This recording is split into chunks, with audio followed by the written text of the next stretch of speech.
All right, we're everybody can hear us now. You know what's funny? Is What's that I funny, was Mike? looking at chat and it was even like commenting on my Iron Maiden shirt. And I was looking at it, I was like, I thought I put on my Top Gun shirt. I guess I actually put on my Iron Maiden shirt.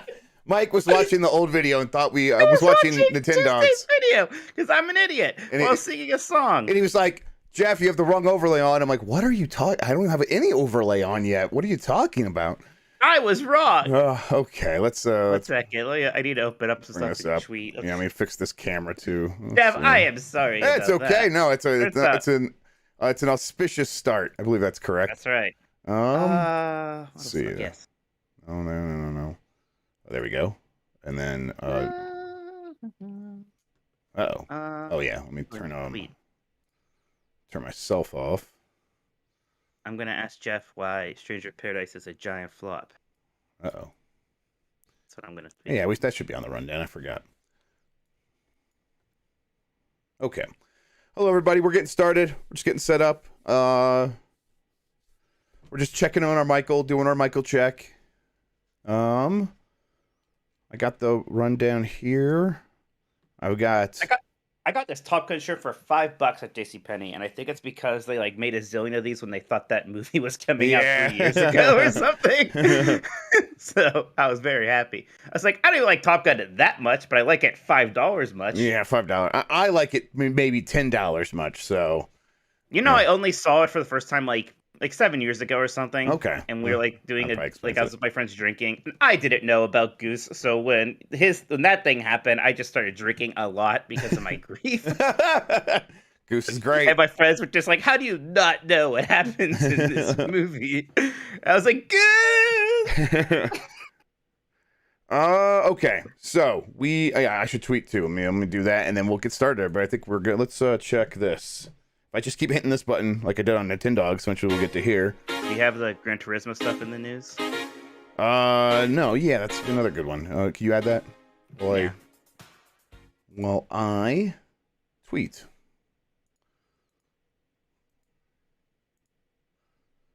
I got the I got the Tommy Henderson stuff. Let's see Tommy in chat. Hi Tom. Hi Tom. All right. Open up. This might need more. In hard keeping it so hardcore. She's talking about video games. Actually, I kind of hate that line of the song. Hard keeping it so hard. I don't know. It seems to be on a different maturity level than the rest of the song. Ain't it hard keeping it so hardcore? Wow. I really appreciate these very specific criticisms. Yeah. What I'm saying is Lady Gaga's a hack. Yes, of course.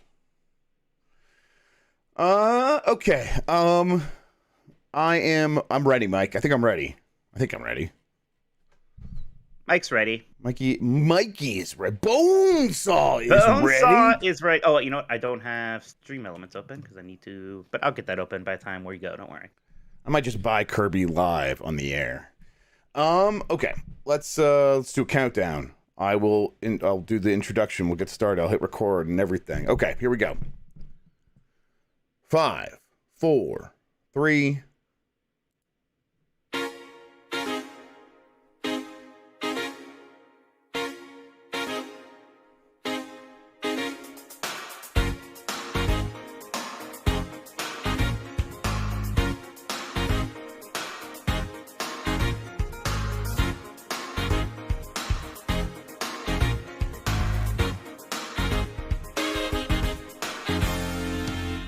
The internet. You're busy. Let's do this. Welcome to the GamesBeat Decides podcast. This is the podcast where we decide everything happening in the world of video games so you never have to think for yourself. I'm your host, Jeff Grubb. With me is Mike Minotti. In today's episode, news, games, delays. I'm losing frames already, Mike. Of course I am, because we just started. I noticed that, actually. It's my life. This is my life. Yes. How are you doing, Mike? Well, I try to see if there's anything I can do about this. Yeah, think about how sweet that Ohio internet is gonna be, baby. Yes. Well, it better be. Oh, it'll be. Let it be. I'm good. Kirby comes out today. It's finally here. I was patient and didn't download it last night because I thought Nintendo might send me a code today, and they did. They must have thought I was a good boy and gave me a little treat in jail. So I'm going to start downloading that right after this, and then life will be good. I'm going to spend the weekend playing some Kirby, playing some Elden Ring. I have like half a pork shoulder I need to Ooh, smoke. It's going to be good. I might you even got go you got and get plans. some beer. Ooh, We'll oh, see. okay. I've been going easy since this year started, but if I'm going to be smoking meat, like that's like a brain association thing. If I got the grill going and I'm out Yeah. there, I know I want a beer. I if you know if we're under contract, but if this house goes through, it has a wet bar in the basement, and Steph's pretty much like you can do whatever you want in the basement. So I'm turning the whole thing into a studio. We'll make the wet Nice. bar part of it and stuff. So I'm pretty excited.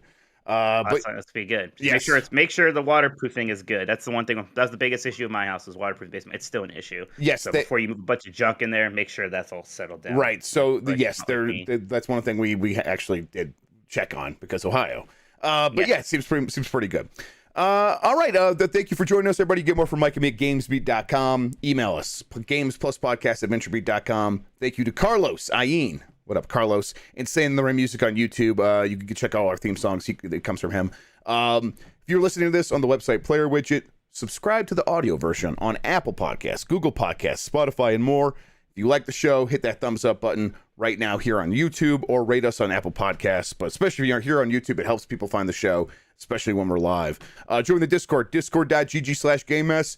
We have a hopping community. That's the best way to describe it. There's always something happening there, always some people talking about stuff, people always playing games. And then if you are like, oh, I'm afraid to go play games with people, we have community game nights where everyone gets together and it's really fun and welcoming, and it's a really good time. And then they destroy me in Mario Kart. So it's not that welcoming, but pretty welcoming. Thank you to our mods. You can support the show by going to patreon.com/GameS. That gets you into the secret channels inside the Discord. So do that. Okay. Someone said you guys are grown man. Forget about Herbie, and I like that. Herbie, like kind of like himbo energy. I will never forget about Kirby, just like I will never forget about Dre. They're the same. They're the same level for me. I will never forget about Kirby. Mike, I got a bunch of news here. Should I just go into it? Yeah, let's do that. I know. I thought I'd do something different this week and talk about some video game news. That's crazy. Yes. All right. Sorry to keep you on your toes. We got a lot of super chats coming in. We will get to those as soon as we're done with the news here. Let's get into it. All right, Mike. I've got some news I want to talk to you about. Xbox announced its new native cloud gaming division led by Kim Swift. This is something I think we kind of knew something was going to happen here, and because they originally hired Kim Swift. I reported on this before they actually announced that months ago. And the way I framed it was they are bringing in Kim Swift to like oversee partnerships with cloud native developers and stuff like that, and to putting processes into place to make sure that when people come to make cloud games at Microsoft, there is someone in charge there that knows how to make that stuff work and knows the best practices and stuff like that. Now they have made it sort of like, yeah, they've confirmed that's their thing going forward. To me, this is a step in that direction, and I don't know. It's I guess I'm kind of excited about this. I think that of the cloud-based technologies, streaming games that I can run on my console to something else is not that exciting. I believe, Mike, you in fact hate it. I absolutely hate cloud streaming, at least as like a pure, like means of delivering games. Like some games. Like, hang on, Mike. Everyone says audio is bad. All right. Yeah, but everyone says that they refresh it and it's good. Okay, cool. Everyone refresh. Sorry. So yes, you were saying, Mike. So yeah, I don't like cloud gaming as a delivery method or as like some kind of alternative to just playing games a normal way. Like I has the idea of like augmenting games through technology and doing stuff like that. We've only seen a little bit of that so far. That's interesting, I suppose. But Microsoft is interested in that last part. We know that's what supposedly they want to do with that Kojima project. Mm-hmm. I'm sure this is also very much about them pushing their xCloud stuff. I mean, you've said before, people have asked us, why doesn't Microsoft make their own Steam Deck or Switch competitor? And it's because, well, you know, their whole philosophy is, no, we're going to just stream Xbox games to your phones and to all these other devices and screens. And that doesn't do much for me, but it sounds like that they are better at it than most people. So devoting time and energy to it, I guess, does make some sense. Yeah, and I think that to me, it's very exciting when I think about the lineage, the pathway that they're on with something like Flight Simulator, where Flight Simulator uses the cloud in a very specific, targeted way to make that game better at what it was already trying to be, right? They were trying to make this game that where you fly anywhere in the world. Well, that's really hard to put on a disk. It's really hard to like make it a download. You have to put the entire world into a file. So what can we do? Well, we will have like placeholder data, and then that placeholder data, when it has access to the cloud, we'll draw that stuff in from the cloud and be able to fill in the entire globe. It's like zettabytes worth of data, and they're like, no, well, we could do it through the cloud because we'll just store it there, and so it's not like it's a zettabyte on everyone's hard drive, which no one has a zettabyte hard drive. So it's like, okay, this is like a solution to a problem, and I think that as they move on with this initiative, as they begin looking at other problems that they've just assumed were unsolvable because of space limitations or computational limitations, the cloud could solve those issues as well. We've come a long way since Crackdown 3's physics were going to run in the cloud, and that never ended up happening and stuff like that. We're also much more, we're way beyond the buzzwords of the power of the cloud. Like, we've moved on. We're like 5 buzzwords removed. Like, we're not even like at like Bitcoin and like and blockchain anymore. We're already past those. Online was so long ago, Jeff. Exactly. So it's like, now it's just a tool, another tool that developers can use, and when they're sitting down and they're thinking about their ideas, and if it is someone like Kojima, which this is the plan, is to make a cloud-based game with Microsoft, I get excited because like he's the kind of guy that does know how to experiment and use technology to push stuff forward. So it's like, okay, yeah, I want to see what's going to happen here. And Kim Swift kind of taking point and being like, I was at Stadia, I saw what they were trying to do, I already know the issues, now I'm going to a competent company that actually knows what they're doing with video games, and I could bring that expertise and like marry it up with now ideas from developers. To me, this sounds like an initiative they are taking very seriously, and something that should actually bear fruit, whereas Google was never actually going to make a game, never was actually going to do that. Man, that whole Stadia thing is just incredible. There's going to be some really interesting postmortems in like the years ahead coming out of that someday. Yep. Yes, I would like to know the exact story, but I mean, at the end of the day, it probably just is as simple as they bit off more than they could chew, and they thought because we're Google, we could just Google up this video game space without really recognizing that video games is way more difficult than that.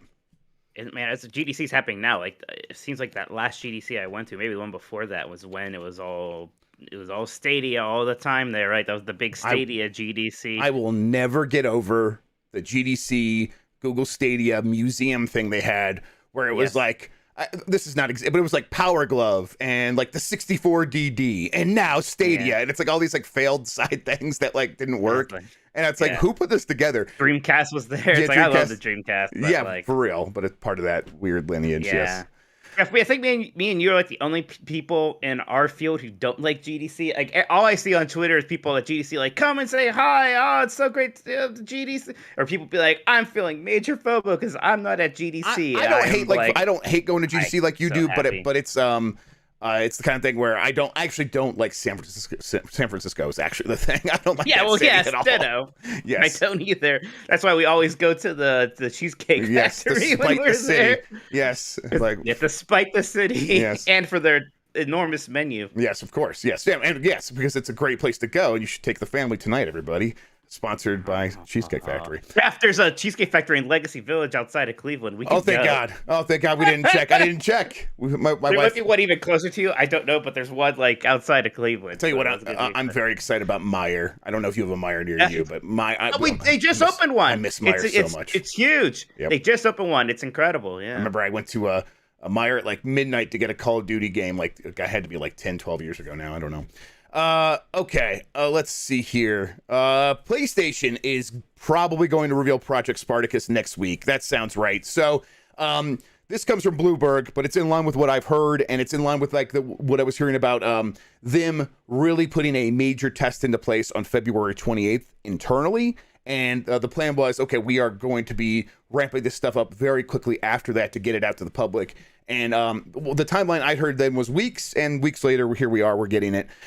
This makes sense. I'm like very curious to see what the final formation of all of those tiers looks like. Because, I mean, we did a show on what I heard. If you want to go look up my story about it, if you want to get the details, I'm not going to rehash them here. But I'm very curious to see if they kept all of that stuff. Because I think there was like the reaction to what I wrote from most people, like even PlayStation fans, was like, not so sure about this. Like, I'm not so sure. Like $16 for classic games, streaming games, and game trials, not game demos, but game trials. And it's like, as well as everything else that's already in PlayStation Plus. And I'm like, yeah, I mean, I think that, to me, that sounds pretty compelling for the most part. I think I like the idea of game trials, but I get why people are like, it's not like day one full game releases from PlayStation, and they made it clear they were never going to do that. But I mean, what do you think? What do you think its prospects are? Do you think this is going to be like a rebirth for PlayStation Now / PlayStation Plus? The whole thing comes down to me on what those classic games look like, how many of those we're getting, and how they're delivered. I don't want cloud versions. I want to download those natively to my PlayStation. If that's the case, I'll be very happy about this.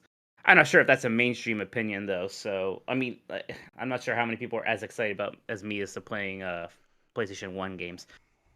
So yeah, I'm not super sure. I mean, we already seen Game Pass not struggling, but it's not, despite how great a deal it seems to be to everybody, it's not like a super immediate massive hit. It's been growing well and it's getting there. Yes. So what is this going to do without some of those biggest selling points that Game Pass even has, right?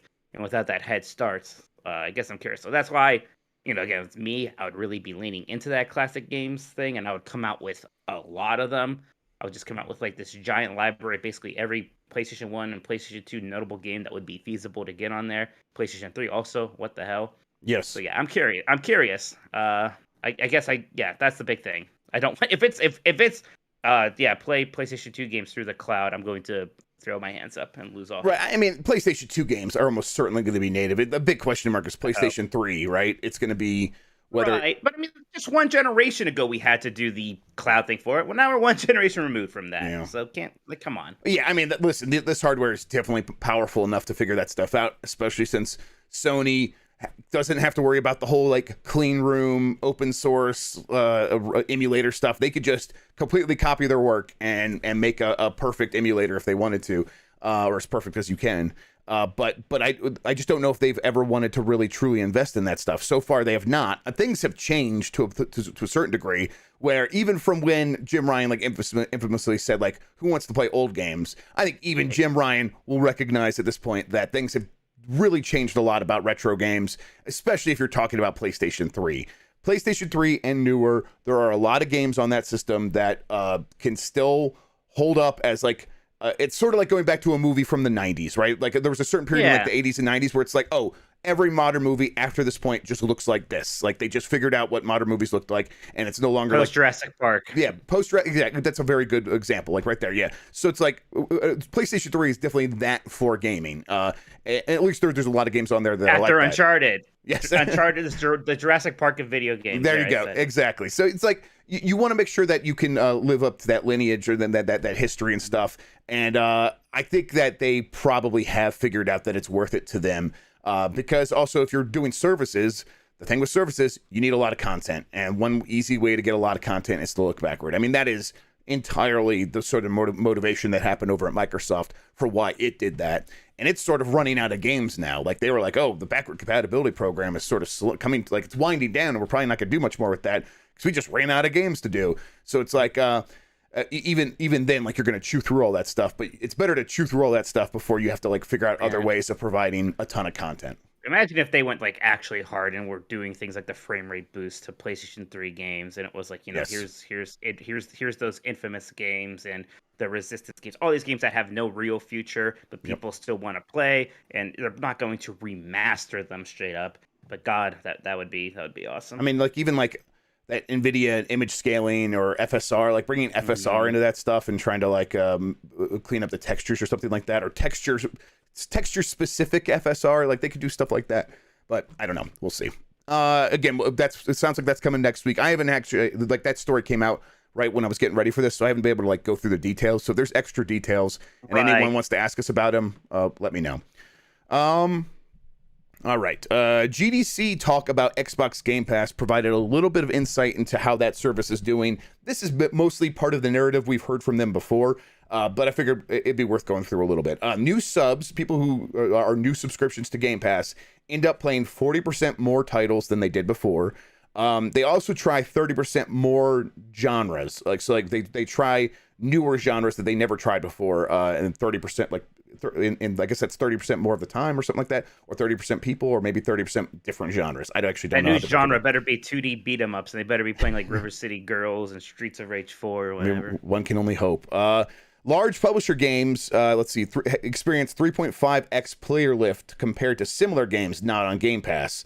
And indies get a 15x lift. So it's like, once you are on the service, you are getting the network effect that we talk about all the time for being on that service.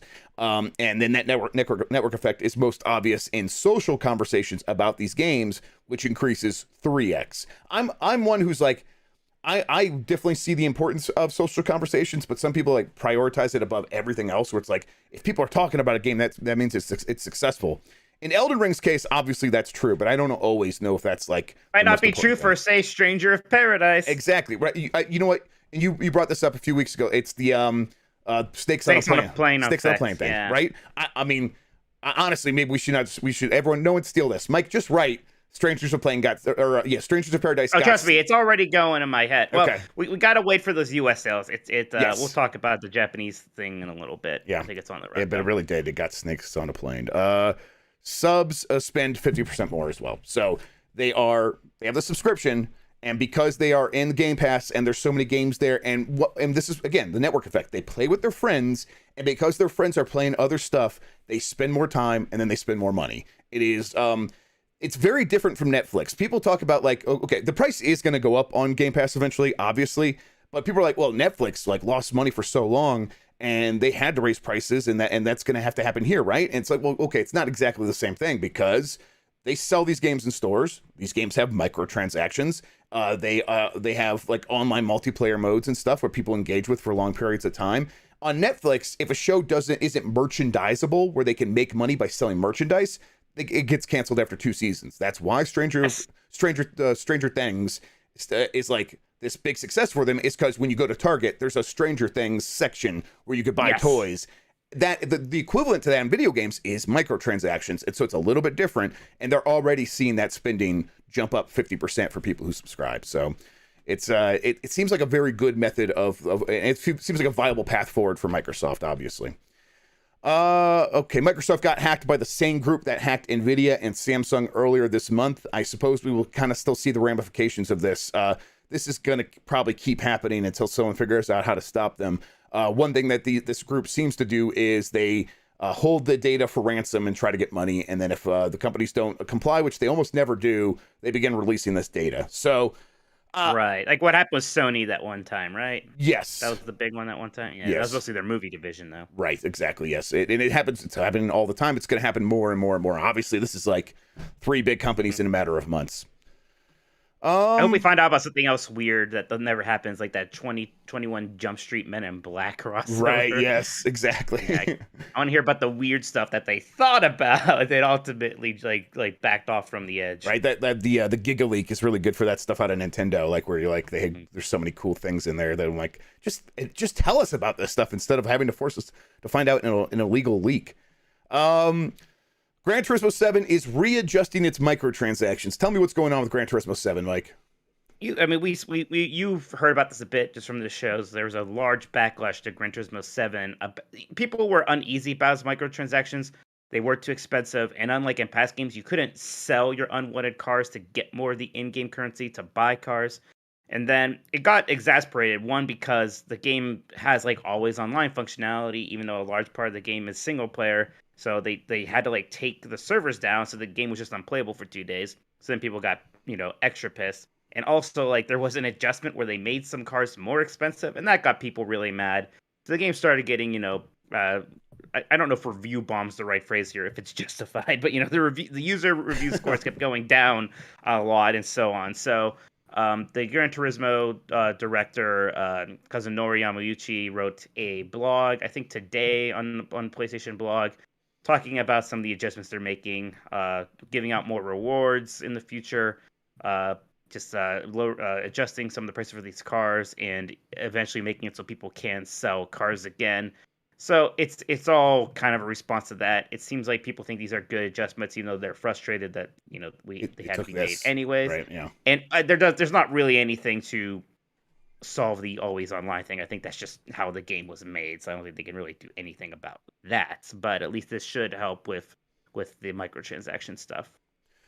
Yeah, I mean, I think this is sort of inevitable because the Gran Turismo 7 roller coaster went from this game's pretty good. It's like, it's not just like, oh, separating stuff from Forza Motorsport. It is or like like responding to that. It's like, no, it's good in its own way. It still has its own voice. It's really great for anyone who likes sim racing, but it's also just kind of a pleasant way to spend your time. And then a week later, this thing is on fire. The servers don't work, and I'm pretty mad about the way that they seem to be trying to pull the wool over my eyes with this microtransaction stuff. So you go from having that positive that positive welcoming to everyone being mad at you. It's human nature to be like, okay, you know what, never mind, we give up. Let's go back to the way it was. Yeah, maybe the game won't make quite as much money, but maybe it'll make more than if people are mad at us and don't want to spend money on us. I mean, we've seen that like over marketing your microtransactions is a thing that can have a negative effect on how much money you can make. It happened with Halo Infinite, where they were just, I think at some point they were just straight up like, yeah, we're not selling very many things because I guess it's too expensive. You know, people don't want to pay $5 for a pink helmet or whatever. The Xbox GDK, the Game Development Kit, is getting support for AMD FSR 2.0. This is the Fidelity FX Super Resolution. What makes it 2.0 is it uses temporal data, so as things move over time, the upscaling tech can see how things are moving and use that information to provide a more sharper image with less data. Basically, it's very similar to DLSS. DLSS also uses temporal data, and it's one of the reasons that DLSS was much better than FSR 1.0. So this is very exciting that they're at 2.0. Some games are going to be using it pretty soon. Deathloop, and I think Forspoken was announced. But the big news really is it's coming to console. It's getting put in the Xbox GDK. This means any game developer making a game for Xbox will have the option to probably pretty quickly implement this into their game using the GDK, and that's like it's streamlining the process. Because if you're on PlayStation or Switch, you could also take FSR 2.0 and put it in your game. You just have to do it all yourself. And many people will probably still make that option, but Xbox is making it easy. They've worked very closely with AMD this entire generation, so it's not too surprising that they're like, okay, let's get this into place so developers can begin to take advantage of it. And to me, this feels like a pro moment. Like, we're going to get a kind of sort of a free PlayStation 5 and Xbox Series X Pro out of this. That's kind of the interesting thing you said about this, I think, on Grubb Snacks, that like, you know me, when you talk about this stuff, I kind of tune out a bit. Right. When you're like, because of this, like, we probably don't need to get a pro like line this generation. And yeah, that seems to make sense, right? Because the hardware was already good enough up front that if we just do things like this, we can get to that 4K 60 FPS target all the time without like the two compromise modes. Like the compromise modes now will be 4K 60 and maybe 30 frames per second, or no, 120 frames per second, but like 1080 whatever. That seems, I think, more than you. Yeah, no, I think that's right, and that'd be fantastic, because even at like 1080 120, it's not a solid 120, but with FSR you probably could get a solid 120, and it would be it should look pretty sharp still. So I'm very excited about that. We'll see. This sounds like they don't have a timeline for this. Sounds like it's gonna come later this year. But think about it, at that point, that's 2 full years from the release of these systems at that point. And then we are like, that feels like the timeline ready, where it's like you could start talking about a pro. It's like, no, we're gonna get FSR 2.0, and then from there will be improvements to this tech, and we'll get FSR 2.1 or whatever, and that'll be even better and stuff like that. And it's gonna be. Is this stuff gonna be? Sorry. No, go ahead. No, I was kind of winding down anyhow. Go ahead.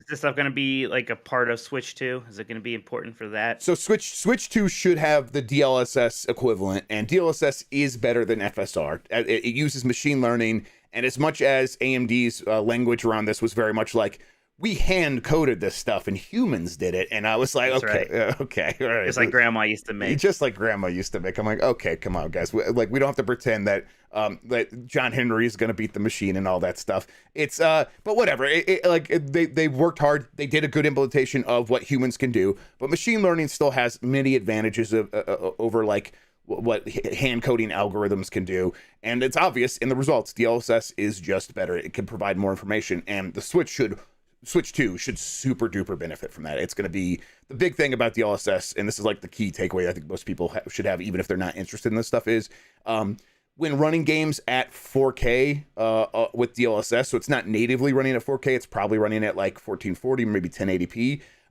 DLSS can provide more information that is even in the frame and make it look better than even native 4K in some instances. And that's just something FSR is not going to be able to do without that extra data from machine learning.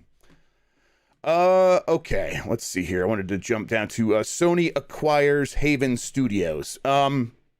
This is another kind of logical move from Sony where it's like, we have needs, we are working with the studio, we're happy with what we're seeing, and so we are going to acquire you to make sure you have all the support you need. Haven Studios is Jade Raymond's new venture. Hasn't released a game yet. Jade Raymond hasn't released a game in quite some time, but Sony seems very happy with what they're seeing. It's an online action multiplayer game is what I think they said. So, yeah, I mean, that's one of their big points of interest. And to me, it's like you bought Bungie.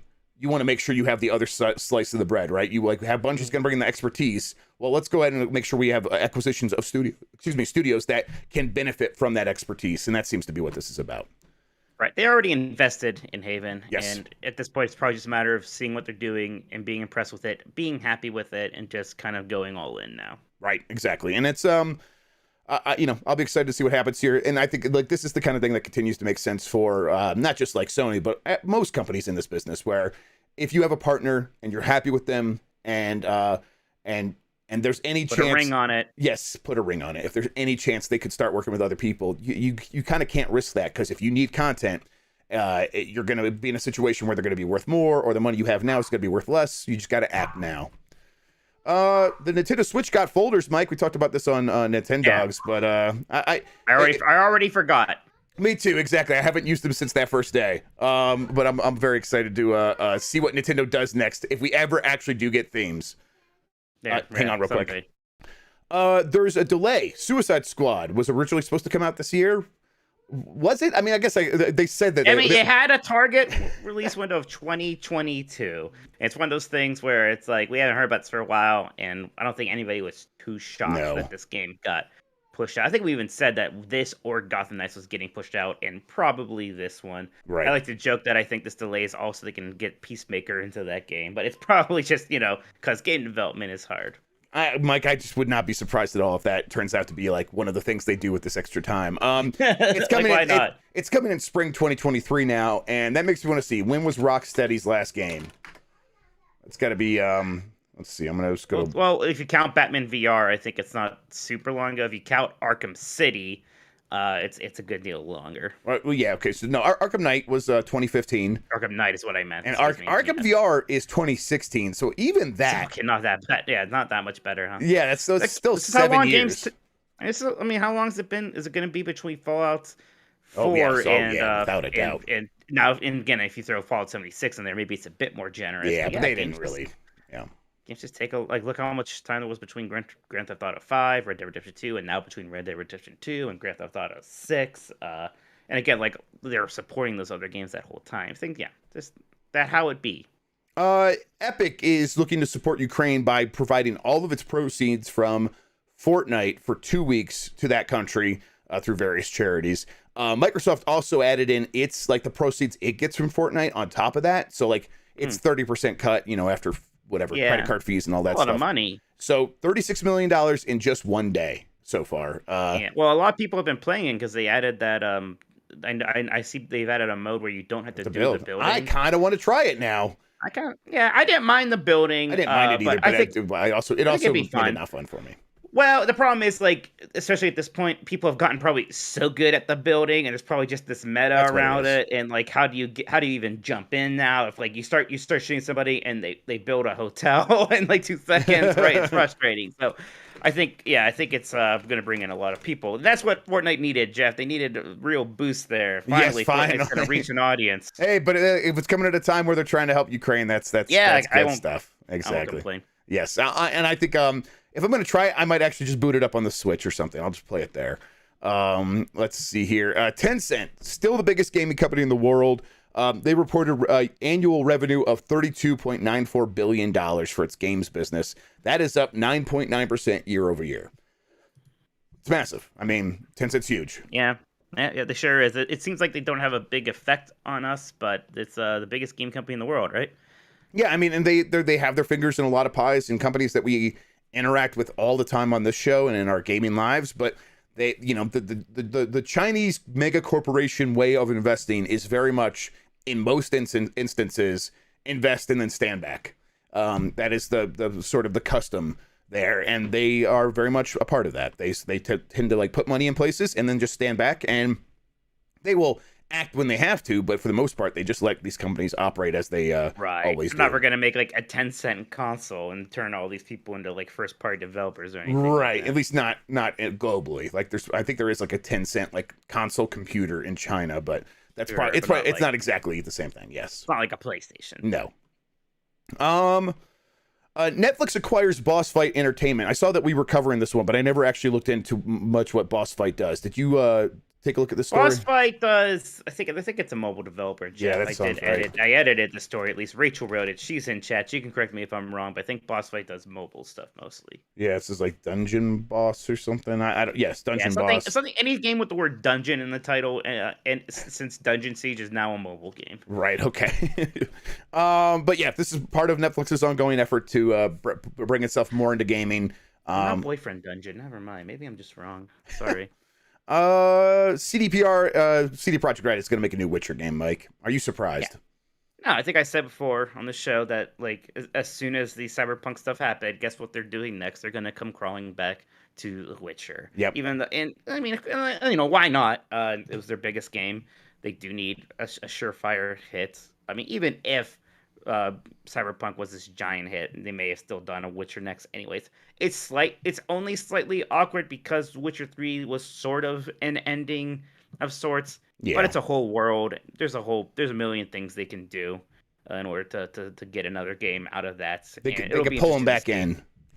They'll pull them back in. They'll figure it out. I mean, prior to like the Elden Ring and Breath of the Wild era, like that was kind of the peak of sort of open world RPG design. So it'll be interesting to see what happens with Witcher 4, especially because like Witcher 3 was forgiven for it much more so, but it also had a lot of technical faults. And this time, I don't think it would be forgiven if Witcher 4 launches in that kind of state. So it's going to be curious. It's also interesting, like how much of this announcement was about the fact that they're using Unreal Engine, right? They're not going to use their proprietary, Red Engine it was called. Yes, so, yeah. And I know people are kind of worried about that, but I just, to me, it's like the kind of thing where at a certain point, you have to spend less time building your technology and more time being creative. And video games are software, so it's different than like, I think was it Nintendogs where I made the reference to like guitar players not making their guitars every time they write a new song. Right, yeah, exactly. There's Les Paul and Fender for that. Yes, yeah, and that's generally I think that should be and is going to be true for gaming going forward. But software is a little bit different. You being able to control your engine maybe enables you to be creative in specific ways. But the thing about software, again, even like Unreal, it's customizable. If you need something in Unreal, you could build it yourself, and there's sort of nothing stopping you from doing that. And then it has all these other tools in place to make city creation and animation super easy. At a certain point, it just makes sense if you are a company trying to make money. GSC Game World, the studio that's making Stalker 2, has moved from Ukraine to the Czech Republic, and they've continued operations. I don't know if we've gotten full word that if the entire studio has been able to relocate. This is a massive humanitarian crisis. I think some like 2-3 million people already displaced. But it seems like this studio spent a lot of effort trying to make sure that the people working for the studio and their families were able to get out safely and get back to work. And if you set up if you have an office ready to go, and it makes it easier for people to immigrate and stuff like that. So it sounds like they were able to make that happen. Let's see. How I write this. Tommy Boy Henderson claims that Immortals Phoenix Rising is getting a sequel, and a 2.5D Prince of Persia may come before the Sands of Time remaster.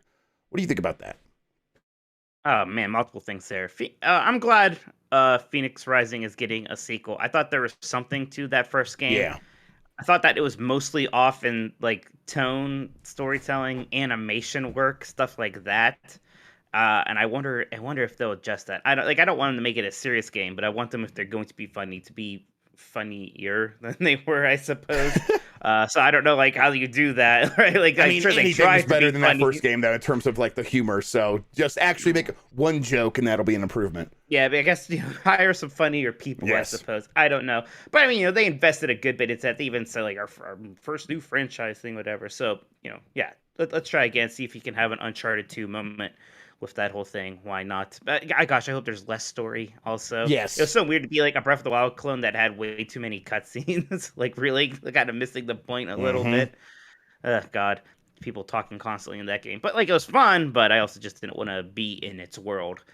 Also, gosh, I wonder if they could Assassin's Creed it and maybe not set it in ancient Greece again because I have so much like Gods of Olympus fatigue, Jeff. Right. Yes.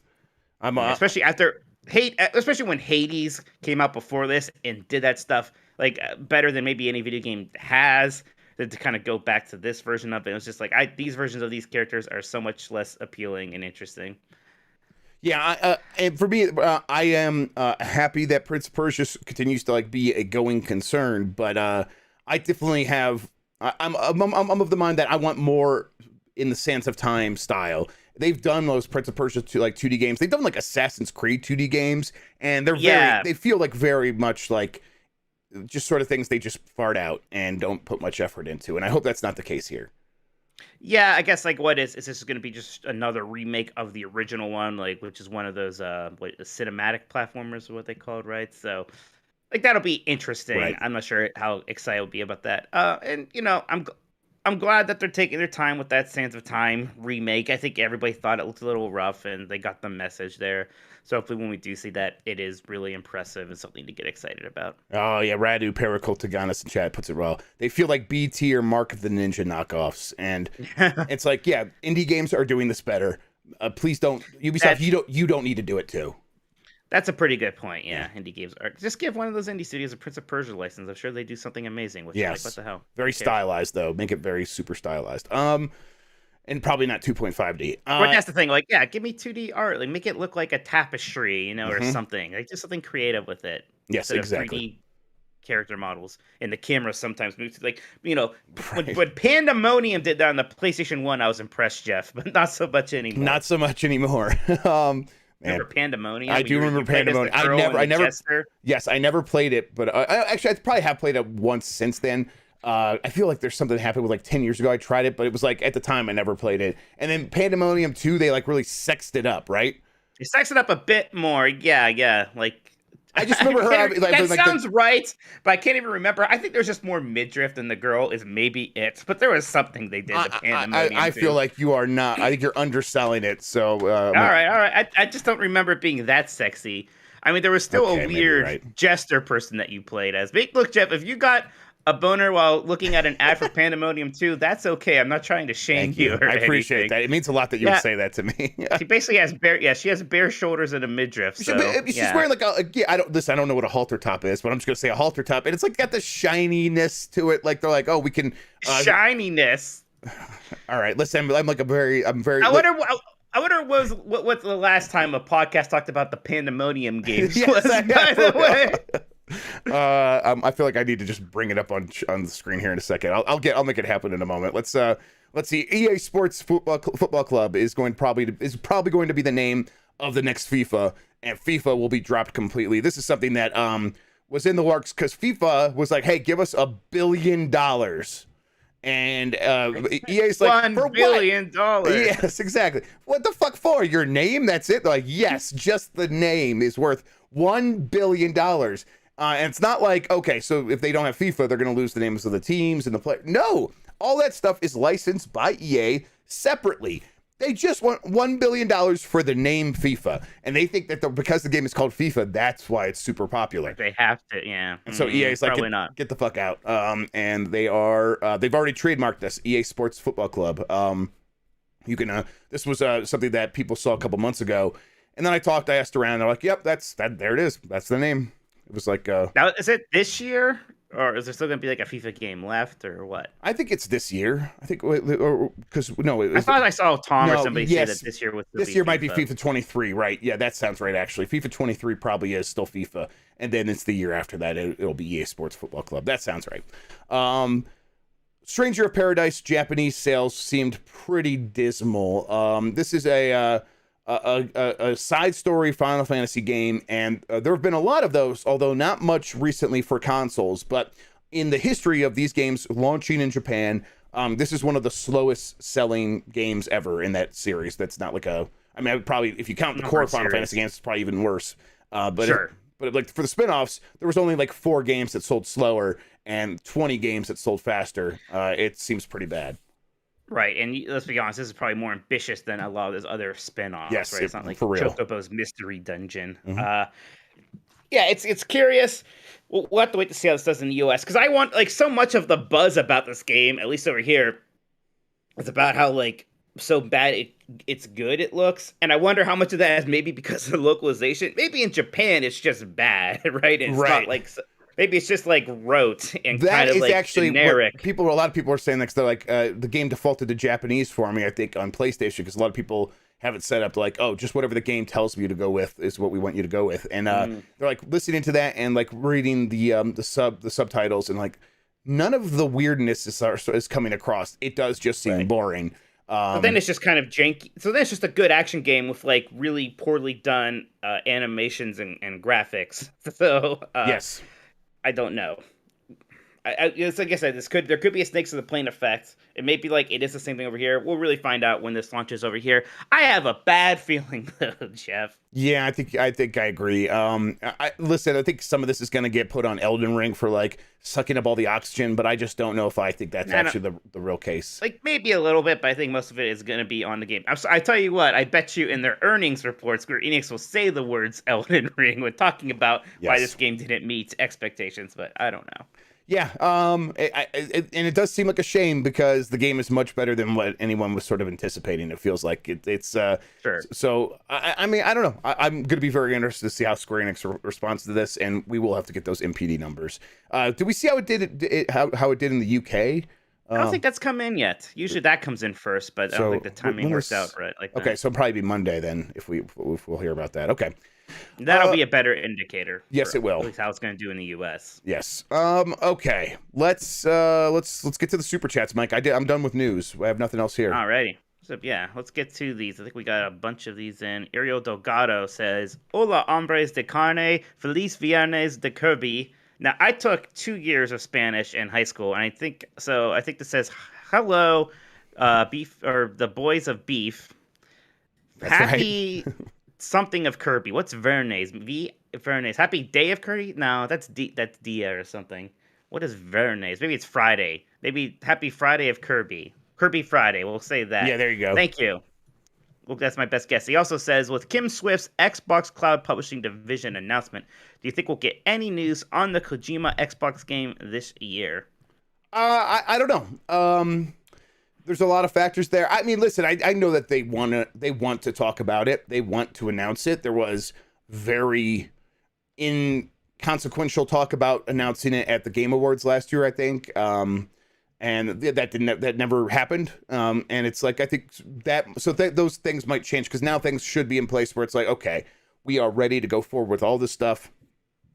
E3 or the Game Awards, we could talk about it, but just bring you out on stage, say what you're doing, and that's it. They might do that, but also they might want to just wait till they have something to show, which could take years.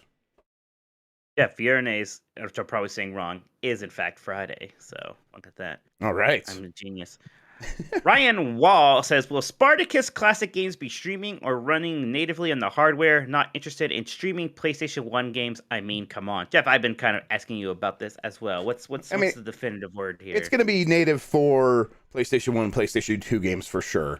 For sure. Okay. Well, that's good. For sure. Yeah. PlayStation 4 like for sure, that, right? for sure. Like, because or because you just assume. I'm just assuming. Yes. Okay.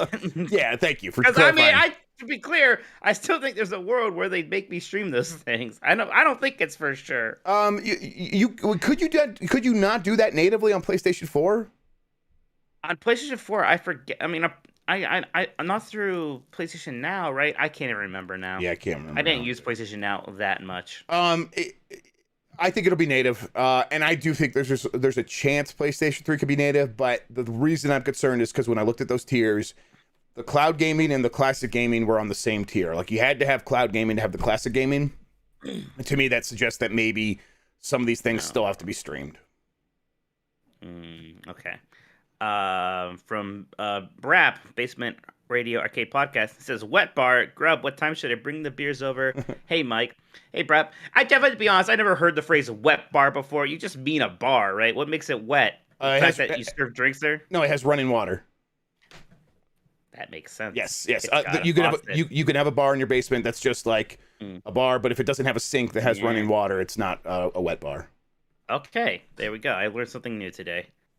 Stephen Hart asks, if the war in Ukraine is still going later this year, what are the odds Call of Duty gets delayed? Jeff, you were talking about this on Grubb Snacks about how there's a lot of games that are maybe thinking about getting delaying and whatnot that deal with real combat. None of them are more real combat-y than Modern Warfare. Yeah, Jesus. Right? It's Modern Warfare 2, but I still have a hard time imagining that Call of Duty would blink.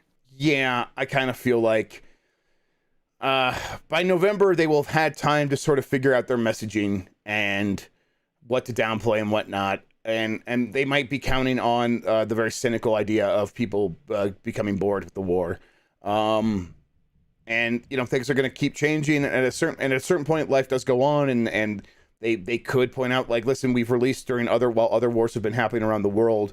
This is not in any way to take away from that stuff, but we do want to provide like a safe place for people to experiment like with their emotions regarding war, and maybe we think we could be a good place to do that. I don't know if they could thread that needle, and I think all of that would be again a very cynical way of just trying to continue to sell the game. But at a certain point, people will get over holding companies accountable for trying to sell stuff. Like everyone will recognize eventually, I want to buy this thing, so yeah, just sell it. I was uncomfortable by the last Modern Warfare, which wasn't really a super popular opinion. I was like at a preview thing for it. And I was like, this is kind of weird. This is way too real. And this is the same game where I go online and listen to a 13-year-old boy talk about having sex with my mom. I'm not with this. Now I can imagine how uncomfortable it's going to make me. Humdrum Dog 0211 says, dude, call out WCGFT about their clickbait Fable article. How is using Google Translate a viable option to transcribe? Check your DMs. Please respond and read. Humdrum Dog also says, you're probably one of the few good journos, Jeff. Jeff's never going to check us. Jeff probably gets way too many DMs, guys. It's probably not a good way to contact him. It's not great. I occasionally do answer them, but they're open if you want to try. I see your stuff. There's a lot to read here. That's a lot of words. I'll have to check it after the podcast. What's WCGFT? I think, is it a website? What was their Fable article? I don't know anything about this Fable article. So if you're worried about it being some widespread thing that's destroying Fable's reputation, people are worried about the Fable development has slowed down due to lack of experience with action RPGs. At Playground, and it's like, okay, I mean, even if that is true, that game's still pretty far off. Like we're talking at least like a year and a half at the very least. And if it slips into 2024, I mean, there could be a million reasons that would happen to Fable, because hiring talent right now is difficult. And they haven't made an action RPG before, so this shouldn't be too much of a surprise that they need to hire those people. Yeah, you think that would assume that these development roadblocks were going to happen at some point. Like, right. Yeah, it's going to take some time for them to figure some of that stuff out. This does not sound like a reason to get too worried about this game. This sounds like normal game development headaches that happen with every game. So yeah, I wouldn't be too worried.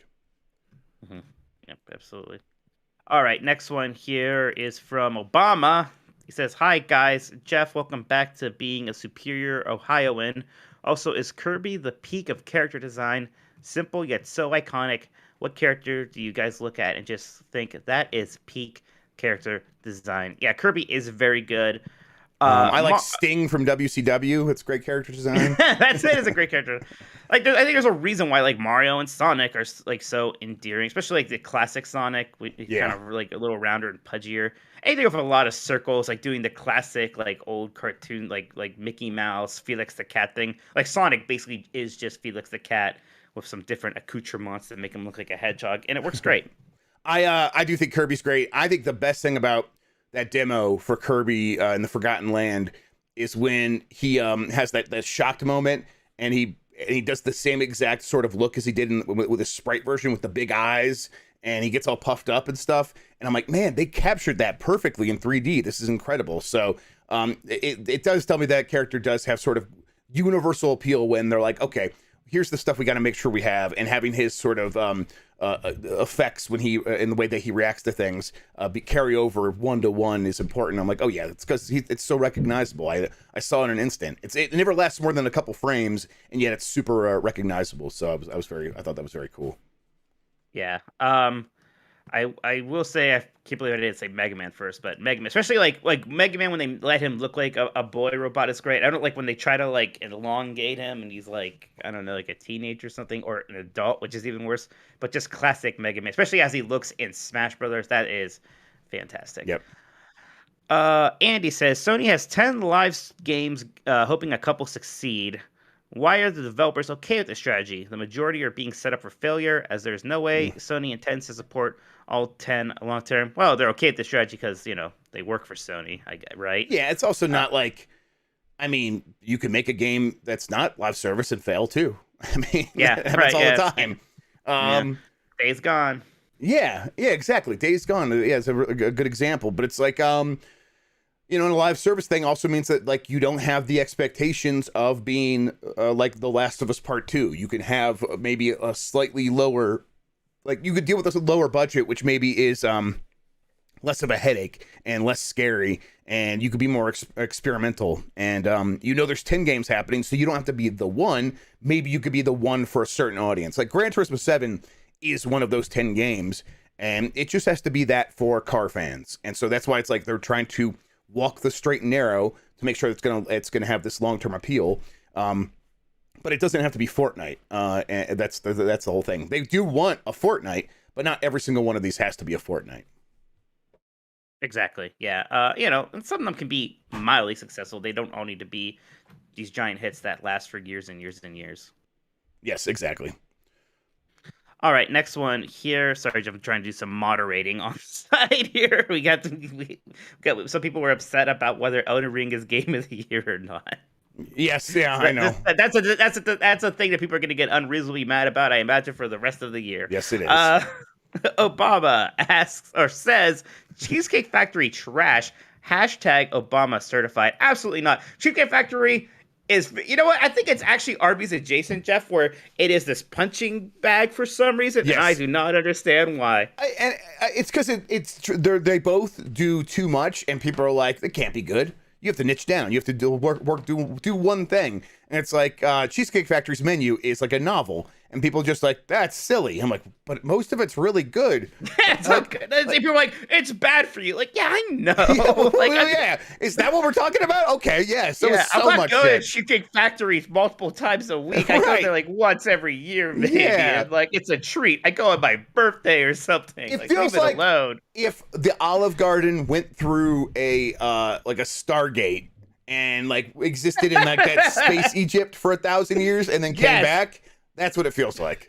That's another thing people criticize, but I love It's whatever incredible. they're doing with the aesthetic in Yes. there. I call it like Egypt meets like whatever one person thought Atlantis might have looked like, yes, right? exactly. And now we're selling cheesecake in there. Yes. And it's great. I feel like I'm on vacation when I'm in there. Me too. It's just heavily themed. It's good stuff. Yeah, my family loves going there. I've taken the kids a bunch of times, like probably like it three feels or like four a special times. occasion It's a thing. special Right. occasion thing, and it's fun. I have zero qualms with Cheesecake Factory. I like it a lot, legitimately. Alrighty. The Uncharted Wolf, first time donating. Hey, thank you, Uncharted. Thank you. Do you guys think Sony will go heavy with third-party support for Spartacus, or will they mostly go with their first-party backlog? Jeff, they have so many third-party relationships. They're gonna have to take advantage of some of that, right? Yeah, I do think so. This is the kind of thing where third parties are going to be hesitant about day one stuff. Like that's the hurdle or Xbox keeps running into, where it's very hard to get these companies to agree to do day one. It's the kind of thing that happens at the last minute, and it's pretty expensive. But Sony still has a lot of partnerships, and they have like smaller studios that they have been very good at leveraging. I mean, you think about what Fall Guys was on PlayStation Plus day one, and what was the car soccer game? Rocket League. Yes, Rocket League, like that. Those sorts of games, they probably could continue putting in there day and date, and they're very good at picking and choosing those. So if they keep that trend going, it's going to be very popular still. Jeff, I don't know why I just thought about this now, but you keep talking about that Harry Potter video by Sean. Yes. And I was watching that, and it was great. I didn't know he did a video about Cuphead, and largely talking about the I think that's actually how I discovered him, actually, yes. And I was mentioned in it, so it was very weird for me. I was just like watching more of his videos, like, oh, Cuphead. It's like Mike Minotti actually wrote the review. Yep. And I was like, oh, look, I'm being used as to support his point. Cool. Yep. Weird. That video was so good. I'm like, oh man, this guy's great. Yes. Dr. Butthugger asks, any news on a new Army of Two? We need a follow-up after the 40th day in the Devil's Cartel. The world is ready for Rios and Salem's return. Jeff, I'm going to go ahead and say right here, there will never be another Army of Two. I'm not gonna be iconoclastic and just be like, oh, you're wrong. There's gonna be. Mike's right, everybody. There's never gonna be another one. I'm sorry. That is like the most. Like that and Kane and Lich are like the most like Xbox 360 era games I can think of, right, man? Absolutely. Army of Two. Yeah, sorry, Butthugger. Maybe someday indie studios will make their own like Army of Two inspired games. I don't know. Isn't that It Takes Two is kind of that already? Yeah, it's just as good, just as good. Paul Heyman asks, could we get Crunchyroll with Project Spartacus? I don't think so. At least not right away. And if they do it, I think they might do it sort of the way that these services have tended to do this, where they're like, okay, you get a free 3 months. Here's your code. Go ahead and use it. I don't know if it's just going to be included. I think that might be something they add down the line. I could be wrong about this, but when I was looking at the stuff that I got, there was no mention of anime and the anime services that Sony owns. I'm glad he asked this because it reminded me a couple weeks ago. I was at a friend's house and we wanted to watch Kaijo, which is the that anime where the girls like wrestle on floating platforms on water in swimsuits, but they're only allowed to attack with their breasts and butts. Yeah, of course. So I had to get a free trial of Funimation that I need to cancel. So thank you for reminding me. Watch Gundam with me. I got Funimation to watch Gundam finally, and now you are going to watch Kaijo with me. Now I'm going to watch Kaijo. Oh, yes, correct. I don't know where I'm going to watch it. Probably in some dark, dank corner of my house. The wet bar. Oh, yeah, the wet bar, of course. Yes. Bring the kids. Yeah. It'll be great. Well, that's Paul Heyman's question. Thank you, Paul Heyman. Ariel Delgado says, I got Final Fantasy 14. I'm new. Should I play the base game or go straight to Endwalker? Asking because I don't get much free time. Don't skip. The game is so story dependent, and so much of the enjoyment out of that game is based off the emotional attachments you make to the characters and the story. I'm gonna play it and skip it. That's what I've decided I'm gonna do. Jeff, you don't play MMOs. You will be so fucking lost. You would have no idea. You would get so frustrated. You would have 30 buttons and you wouldn't know what any of them do. I've been playing on the Steam Deck Someone will talk to you for 5 seconds and then you'll get mad and bored. No, you're not going to play Final Fantasy 14, especially that way. Ariel, yeah, just play it from the beginning because also you can do that for free. And if you're not into it, you're not into it. But yeah, I know like in World of Warcraft, skipping is popular because each expansion is basically kind of standalone. That's not really how the expansions work in Endwalker. It's all one big story. You really don't want to. The story did come to the current story did come to an end in Final Fantasy 14, right? And Endwalker. So maybe the next expansion it would be like a bit more reasonable to skip if you really wanted to, but for this one, no. Isaac Spencer just says, as always, thanks for a great show. Thank you, Isaac. J-Boy on the Run says, Blizzard from D12 made a diss song to Arby's. Oh, I know, Jeff. I don't know about you, but I got tagged on this a million times, which I like. I like that whenever there's an Arby's development, I get absolutely blown up on social media now. I actually still have not watched it, and I've heard it's very good. So let's actually watch this. Can I watch this on the show, Mike? Do you think it'll be okay? I haven't seen it yet either, actually. Okay. All right. Yes. Push it. Here, why don't you read the next one while I get this set up? Yeah, it's going to be good. The next one here is from, Steve. It says, happy birthday, Mike and Jeff. With E3 probably canceled, when do you think we will get dates for Summer Game Fest, Nintendo Summer Direct, etc.? I think we'll probably get them in it. I mean, we'll get them pretty late. They'll probably confirm in like May, April or May, late April, May. It's going to be May? It's going to be May. Exactly. Yeah. All right. Let me see here. I got this. If I hit this button now, we should have it here. That's Yeah, I know. I probably said the rapper's name wrong, everybody. Or he's probably not even a rapper. He's probably just like an R&B. I don't know. Look, I don't know anything about it. Well, let's find out. Hang on, let me see We'll here. find out. I don't know. Look at this water. Yeah, it's the beginning of the Pusha T video. Let me make it smaller so that we can exist between it. And then let me see what's going to happen if I play the audio. If people can hear it. I can't. I don't hear it. Yeah, hang on. Let me see here. Let me. Oh, there's an Arby's. I want that Arby's boat. It's a good-looking Arby's boat. Let's put it through. I could put it next to my Arby's, my actual Arby's back there. All right. Okay, there we go. All right. I hear it. All right, I'm going to hang on. Let me don't switch. Steve Hammer has a good question. Is this guy in the Wu-Tang group? No, Mike. All right, here we go. Ready? Everybody ready? Yeah. I think it's probably pretty loud for everybody, but let me see. I'm the reason the whole world love it. Now I gotta crush it. Fillet your fishes, then you should be disgusted. How dare you sell a square fish, asking us to trust it? A half slice of cheese, Mickey D's. Wow, why is this so good? Because it's Arby's, they're great.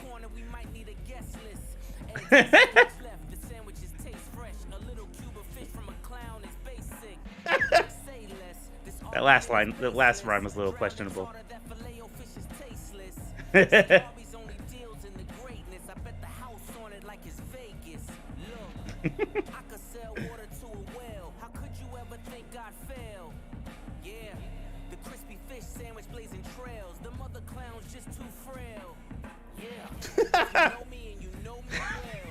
What was with that video of a bear catching a trout? Oh, yeah. This is a paid advertisement. Oh. I need that same exact phrase for when we get our commercial. This is a paid advertisement. Wow. Okay, incredible. Man, if only I liked fish more, I'd get one today. It's even Friday. Now, this could be apocryphal, but apparently Pusha T is the guy that wrote the ba ba ba ba ba. I'm loving it. Right, and barely he got stiffed by McDonald's, which is why he wrote this. Okay. McDonald's bad, but Arby's good. Fucking A. That's a corporation that deserves your love. That's right, exactly. Okay. Any more super chats, Mike? That's actually it, Jeff. That's actually it. All right. Let me see here. I got to bring up the questions. I actually forgot to do that, so let me get that. Look at us. Now we're just playing Arby's commercials for them on our show. I mean, if Pusha T's going to do such a good job. All right, let's see here. All right, so we got questions from the community. I am going to remember to reset the form again as soon as we're done here. So, but first, though, if you want to ask a question... So wait a second. That was even what he was talking so bizarre. Whoever this guy is did a diss on Arby's in return. Well, we will not be playing that on here. No. Because I can already tell it's awful. Yes, absolutely. It's probably embarrassing. What are you going to make fun of? Their delicious Arby's sauce? Yeah. Their cozy indoor seating rooms. The myriad of options in the menu. The classy color scheme. Like, come on. Mozzarella sticks and a buffalo chicken sandwich all at one place. In fact, bizarre. Go fuck yourself. There's a diss track for you. From Blackheart Vinyl. Bungie and Sony claims Bungie will have independence, but if Bungie wanted to go make a deal to get Destiny back into Game Pass, do you think they'd be allowed to? No, not that kind of independence. Not that much. No, definitely. I mean, I bet that Sony is just kind of counting on them to know better than that. But if push came to shove, they would have to be like, all right, guys, like, come on. You can't do that, obviously. Not under my roof. Let's see. Also, Avalanche should make Avalanche should making an Animorphs game instead of Avalanche should be making an Animorphs game instead of Harry Potter. Mike, I never read any Animorphs books. I think I might have read one. I mostly liked looking at the covers. Yes, but apparently it's like a huge. There's like huge lore, and someone got stuck in between form once, and it was bad. And I remember one of the games done quick. Somebody speedrun an Animorphs PlayStation 1 game that was a bad Crash Bandicoot clone, and it looked amazing. Yeah, like apparently it's like the whole thing is a allegory for war and how it's bad. So. That's funny. At some point, I'm surprised that hasn't happened yet. When like every young adult book was being turned into a movie, like Aragon and whatnot. At some point, there's going to be like an attempt at the Animorphs cinematic universe or something. Yes. Jake Valdina says Hey, Jake. the Andalites are the coolest alien race ever. Animorph sci-fi game for the win. Get rid of the teens, he says. Oh, Which I'm man.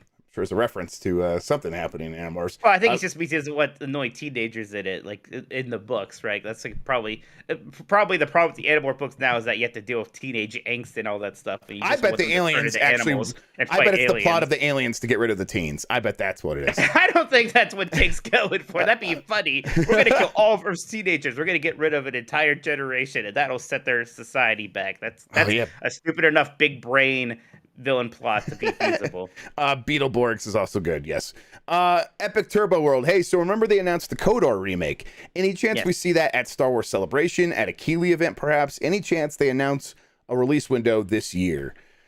I can't remember. I thought that one was still pretty far off. I think it's far off, Jeff. At least it seems like another one of those. It's like at least 18 months from now. So maybe the into next year is when we'll actually get it. I mean, it was announced last year with like the teaseriest of teasers, right? So right. I think it'll take quite some time. So probably not at a Celebration this year. Maybe maybe they'll have a panel about it and they'll bring some extra stuff. From Casual, dear Booyan boys, Casual here, back from the Mayo land. Jeff's plan on moving closer to Mike has me wondering this. You claim to be a game mess, but do you know what would be a real mess? That's right. The Grubbs sharing a home with Mike and Penny. Imagine the messy potential. Mike getting mad at Jeff for putting his stuff on Mike's shelf in the fridge. Oh, no. Jeff despairs. Mike teaches the kids about who Sora is. Oh my God, no. I watched, over the last few days, Jeff, I watched a 5.5-hour video about Kingdom Hearts 3. What do you think about that? I think that is one of the most messed up things you've ever said to me.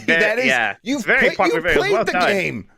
Yeah, but this guy was 5.5 hours? He's criticizing it. Oh, 5.5 hours. Yeah, he goes through the whole thing. It was good. I enjoyed it.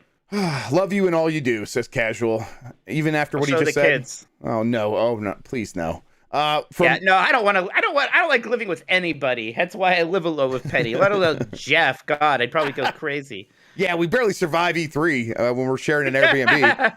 Oh yeah, Jeff got mad at me because I got free bread from somewhere. I just kept going on about how good the free bread was and how excited I was. We're just gonna throw it out, Mike. We're just gonna throw it out. Don't bring it home. And he got so mad at me. He's just like, free. Yep, this is it. I ate a lot of that bread. We're gonna throw it out. They were gonna throw it out. Now we're going to eat some of it and then throw it out. It's better. From Lally Sup. Hello, Mike, Kirby Enjoyer Minotti, and Jeff Moritz Cider Superfan Grubb. That is definitely true. How does Crossfire X affect Remedy? Will it have a negative effect on the studio, or does Smilegate just give them a check to do their best on the single player? I'm curious how deals like this work in general. I mean, it's you want to put out good games. That tends to help you better than not. But if you could also just show that you shipped something under contract, a lot of people would just be like, okay, well, you can do this. Hopefully we can make sure you help you to make it better. But they're probably going to be able to say, they gave us a certain amount of money.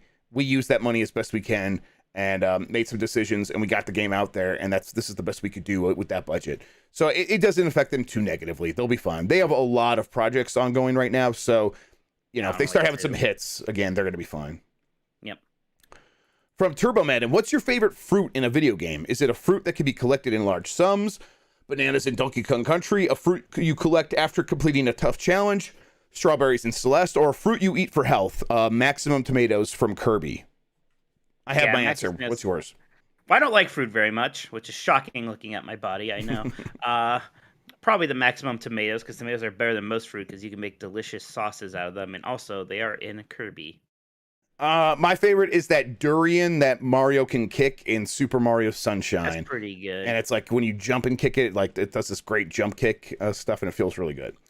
From Beef Hammer. Happy National Kirby Day, boys. Hey. Unrelated to Kirby, here's another installment of buy one game, rent one game, and one game goes away forever. All right, forever. I've done this in a bit, it feels like, actually. Let's go. Your choices are these 3 tech demos: Wii Sports, Nintendo Land for the Wii U, and Astro's Playroom for PS5. 1-2 Switch would have made this too easy. Have a good one. That's a good point. I actually have a physical copy of 1-2 Switch and have never played it. Never played it. I think I played a demo. Did they release a demo of that? Or am I thinking? No, I played a demo of that weird game with the scissors. Yeah, I never played one to Switch. It actually like sold like couple million copies. Yeah, I mean everything did at launch. Yeah, absolutely. Yeah. All right. I think that I am going to buy Astro's Playroom. I am going to rent Wii Sports, and I am going to let Nintendo Land go away forever. Even though I love the concept, it's just Yeah. I think I'm the same. Yeah, I think I agree. Like, I love the concept of Nintendo Land. Just some of the execution was iffy on that one. But yeah, I'm the same. Astro's Playroom is like incredible. I love that game. I think the platforming is just as good as any 3D platformer outside of Mario. I like the references. I love the whole kind of museum thing that you collect. The speedrun trials were obviously a lot of fun for us. Yeah, I love everything about Astro. Yeah, Snipper Clips was that game I was thinking of, Pablo. Thank you. Snippy Clips. All right. Poppy Woppy. Like usual, I got Star Wars on the brain and enjoy any small bits of discourse you guys have on the franchise. As painful as it is to watch The Last Jedi, which is not painful at all, it's really great. I really enjoyed the interesting bits that Rian Johnson brought to the franchise, and I'm truly bummed he lost his trilogy. What's your opinion on the current direction of the franchise, and what would you like to see them further explore? Also, Jeff, have you tried watching Revenge of the Sith at all in recent years? If so, has your opinion changed at all on it? I think I started watching tidbits of it recently, and I just hated it more. I really don't like that movie at all. Yeah, I don't think I'm ever gonna come. I know a lot of people have come around the prequels. I don't think I ever have that in me to do. Sorry. Yeah, I'm like coming around to them on a certain level where it's like, okay, George Lucas is actually a very good idea guy. He does have great ideas. Everyone around him executing on his ideas and then his direction as well. Just completely let all that fall apart, and then people are very I think generous to the Clone Wars cartoon and stuff. I think it can be fun, but they also do not understand what they are making half the time, and it's like, am I supposed to be rooting for the Jedi? These weird space cops that are like have clearly lost connection with this part of the Force that's supposed to give them this insight into the future, and then they won't tell anybody that they've lost this connection, and they're still trying to like hold on to it, and they got everyone into this war. It's like, what am I supposed to feel here? So I think that was a big turning point problem for Star Wars, was when the prequels were like, actually the Jedi kind of suck and are unlikable. Yes, and a lot of things are their fault. And it's kind of weird to see some of the newer stuff lean into that. Like in the Book of Boba Fett, it really bothered me that Luke was like throwing ultimatums out and was like super hardcore. I mean, that characterization is just bad. It's bad. That stupid idea of like, you need to cut off all past ties if you want to become a cool Jedi. Like, why? You didn't. Yeah. Like, what? Like, obviously that was the problem, That right? was the problem. Like, that's why you had a Darth Vader. Why doesn't anyone making Star Wars understand this? I am so frustrated so much of the time. And, like, maybe he wasn't there, but, like, what's her face? Is standing right there. Yep. Right there. I can't remember. And also, like, the just horrendous AI voice digital person thing we're doing so that there's no emotion behind Luke Skywalker's thing. Like, it just recast characters, for the love of God. Or I feel like that. I feel like they took the wrong lesson. Character, Mark Hamill is a voice actor. Everybody. Yeah, there's also that. I feel like they took the wrong lesson from Solo bombing. It's like, wow, people don't want to see somebody besides Harrison Ford being Han Solo. Like, that was not the problem with that movie. Yeah. Right. So like for the future Star Wars, I hope that they do either a time skip or like go back to like one of those older eras or something, because I am getting kind of tired of these characters whose stories all clearly ended a while ago, and now they're just kind of being brought back and bastardized in a lot of unappealing ways. Like, I like The Mandalorian when it's about The Mandalorian, and it's fun seeing some characters. Actually, like, I never watched the Clone Wars, Jeff, but I thought that cowboy guy who looked like the Stranger from Stranger's Wrath just had a really cool design, so I was into him. So like that, bring back characters like that. There's good stuff in Clone Wars for sure, absolutely. Right. Yeah, and bring back like other weirder, more like obscure characters. That's fine, but I don't want to see them ruining Luke Skywalker anymore. My stance with Star Wars right now is, I'll probably still watch a lot of it, but I don't have high expectations like I once did. I think that they know what I liked, and I'm sorry. No, go ahead. No, I was wrapping up. You know what I liked and I was thinking more about was Jedi: The Fallen Order, because they're selling that lightsaber in Galaxy's Edge soon. I was like, man, I did like that game. That game didn't do anything they didn't have very many highs story wise, but also didn't have too many lows. You know, it didn't do anything insulting. Yeah, and it was like about a bunch of characters like establishing their own relationships completely separate from all this other stuff. They were all likable. Yes. Like the characters who were supposed to be likable were, you know? Right. I know some people think Cal Cestus was a little like Mayo boring, but he was so much better than I thought he was going to be. He was so much better. And it's because of the characters around him. Like he's like clearly having this like flirtatious relationship with a night witch, and it's like, oh, that's interesting. That there's stuff you could do there. And comparing it to what was it? A Star Wars Battlefront 2's story, and like, oh, you're just gonna go meet Luke Skywalker again. And I'm like, oh, okay, video game, whatever. I get why you feel like you have to do this, but you don't have to do this. I can't believe the direction they took the Jedi. It was weird, like celibate, emotionless space cops. I mean, I think like that idea is okay, and we'll stop talking about Star Wars in a second. I think that idea is okay if you are willing to commit to it and recognize that it's bad. The problem with Star Wars is George Lucas had this idea about these weird celibate space cops who clearly did not know how to help people process emotion and let someone become Darth Vader because they didn't know how to help him. And then everyone around them still making Star Wars is like, but the Jedi are cool. Right. Okay. All right. You guys just don't get it. All right, fine. All right, so Dr. Sus says, what is the most backlash you've had over a review of a game or an article in your careers? I usually let the stuff go in one year and out the other year, so once it's over, I kind of forget about it, but it's probably Returnal. Yeah, Returnal and Cyberpunk. I still cannot believe that you had that much of a backlash over Returnal, giving it a 3 out of 5. Like, again, it's 5 people like Returnal, but my God. That was just absolutely nuts to me. So much of that was like this weird thing. Like you wrote something criticizing Jim Ryan the month before, so then it was like Jeff Grubb clearly just hates PlayStation and has it out for them. And that was bizarre. The Cyberpunk thing is also hilarious because you gave it 3 out of 5, and now everybody agrees with you. Yeah, right? no, Like, now they're like, that's way too high. I'm like, oh my God. Yeah. I'm sure like the week I put that review out, you were saying the opposite, but yes. That's a weird one. That's why I'm like, I had a hard time paying attention to people on that one because it was just so all over the place. The backlash to the backlash, and then there was a backlash to the backlash to the backlash. But it was probably Returnal then, which is weird. You're right. That's a weird game to have so much hatred over. How about you, Mike? I'm trying to think. I remember the first time I got a lot of backlash, and it was weird, was when I gave like Sonic the Hedgehog 4 Episode 2, which is like universally known now to be a terrible game. And it got a lot of bad reviews, but mine was like even lower than most. And like the Sonic fanboys found out, so they bombarded me on Twitter, and that was weird. I think they called me old. You only like the Genesis games. I'm like, yeah, well, they're better. I'm sorry. I know recently Forza Horizon, what was that, 6, 5 was the last one? 5. 5, yeah.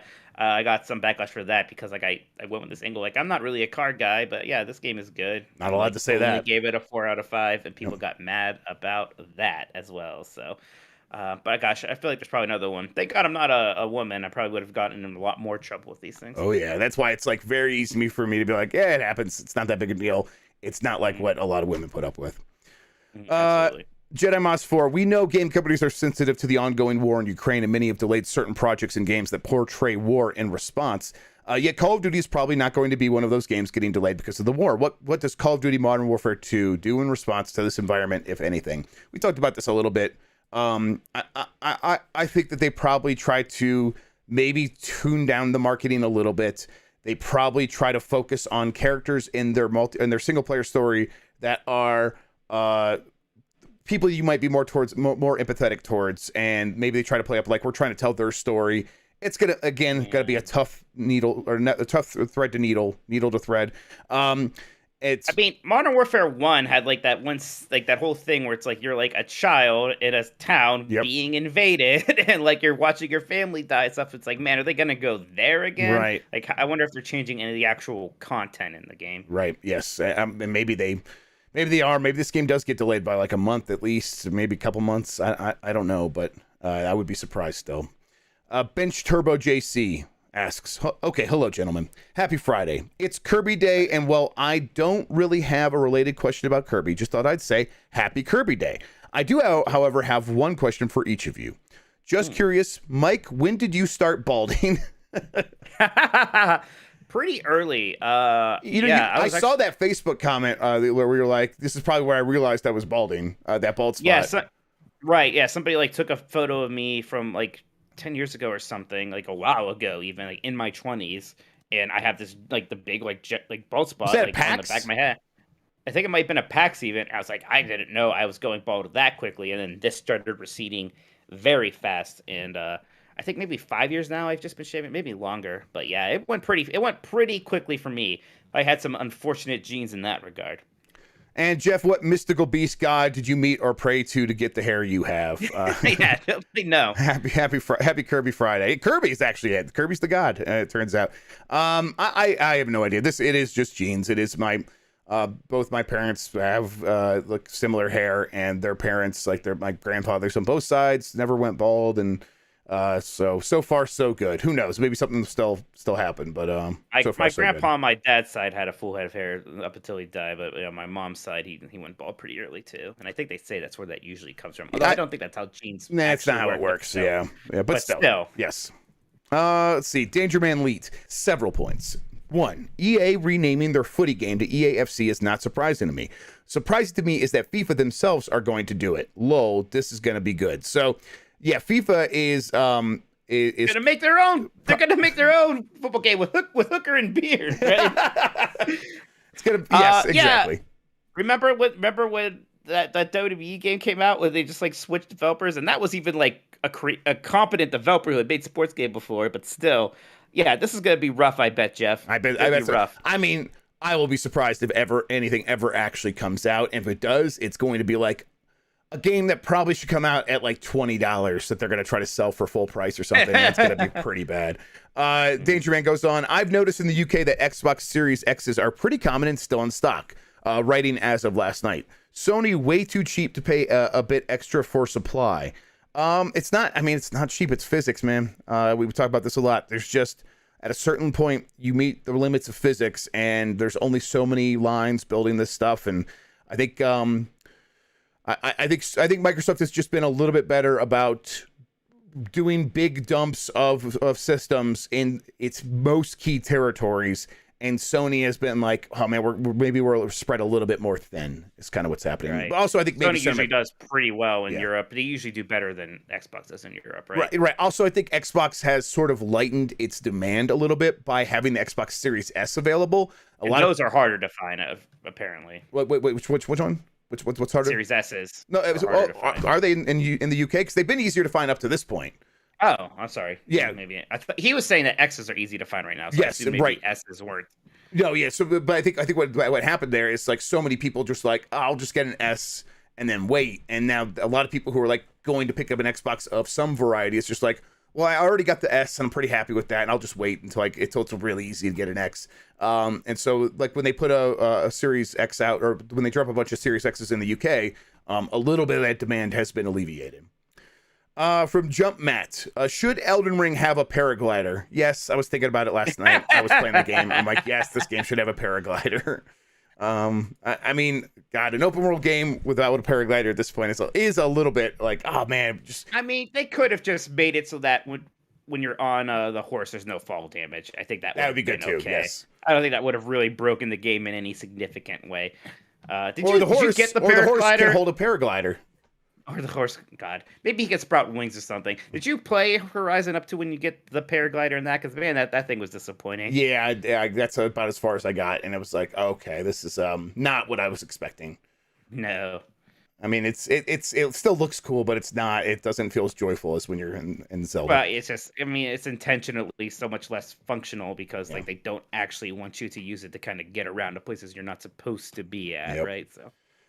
Mouthful of 1UP versus CPU says, I'm really enjoying Tunic. Its design and in-game rune language take me back to when I first played Zelda on NES. I lived in Puerto Rico and didn't speak English, so my brother and I discovered everything on our own. Heard anything about a Switch/PS5 port? People who can't play it should play Death's Door in the meantime. I've not heard about a port, although I'm sure it's going to happen eventually. I'm sure eventually, and Microsoft must have some kind of a deal for now. Also, it's a small studio, so if like Microsoft was providing support, it was probably just like, okay, we'll get the Xbox versions out, and then we'll worry about other versions later, because there's only a couple of us working on this game. So, I'm excited to try Tunic. That's what I'm going to do after I beat Outer Ring, which same. If not this weekend, relatively soon, I think I'm getting there. I'm like level 125 now or something. So. Where are you at in the game? Like just what's biome? I'm in the snowy area. Okay. Which I think is like basically the last biome, really. Yes, there's like lots of other optional stuff, but I just beat that a little bit ago, and now I'm like in the area after that where like I think it's like the path towards the end. I think I've done all of Ronnie's side quest, so I have her ending unlocked, and that's what I'm gonna go with. So. Yeah, I'm like basically kind of it's basically just like me committing to that path and deciding how much I want to get sidetracked right now. And I am kind of at that point where it's like, okay, I mostly kind of do want to beat the game now. Same here. And I can always go back and catch some of this other stuff, but I want to beat it so that I can play some of this other stuff that's coming, Kirby today and everything else. Yeah, so, but gosh, that is a fun game. Man, Jeff, people are hyping up Tunic though, and people compare it to Death's Door, and that worries. I hope this isn't another Death's Door for me. I hope I also dig it. Yeah, but I'm right there with you. Tom Anderson says Skate just entered playtesting. Not sure if you've heard anything, Jeff.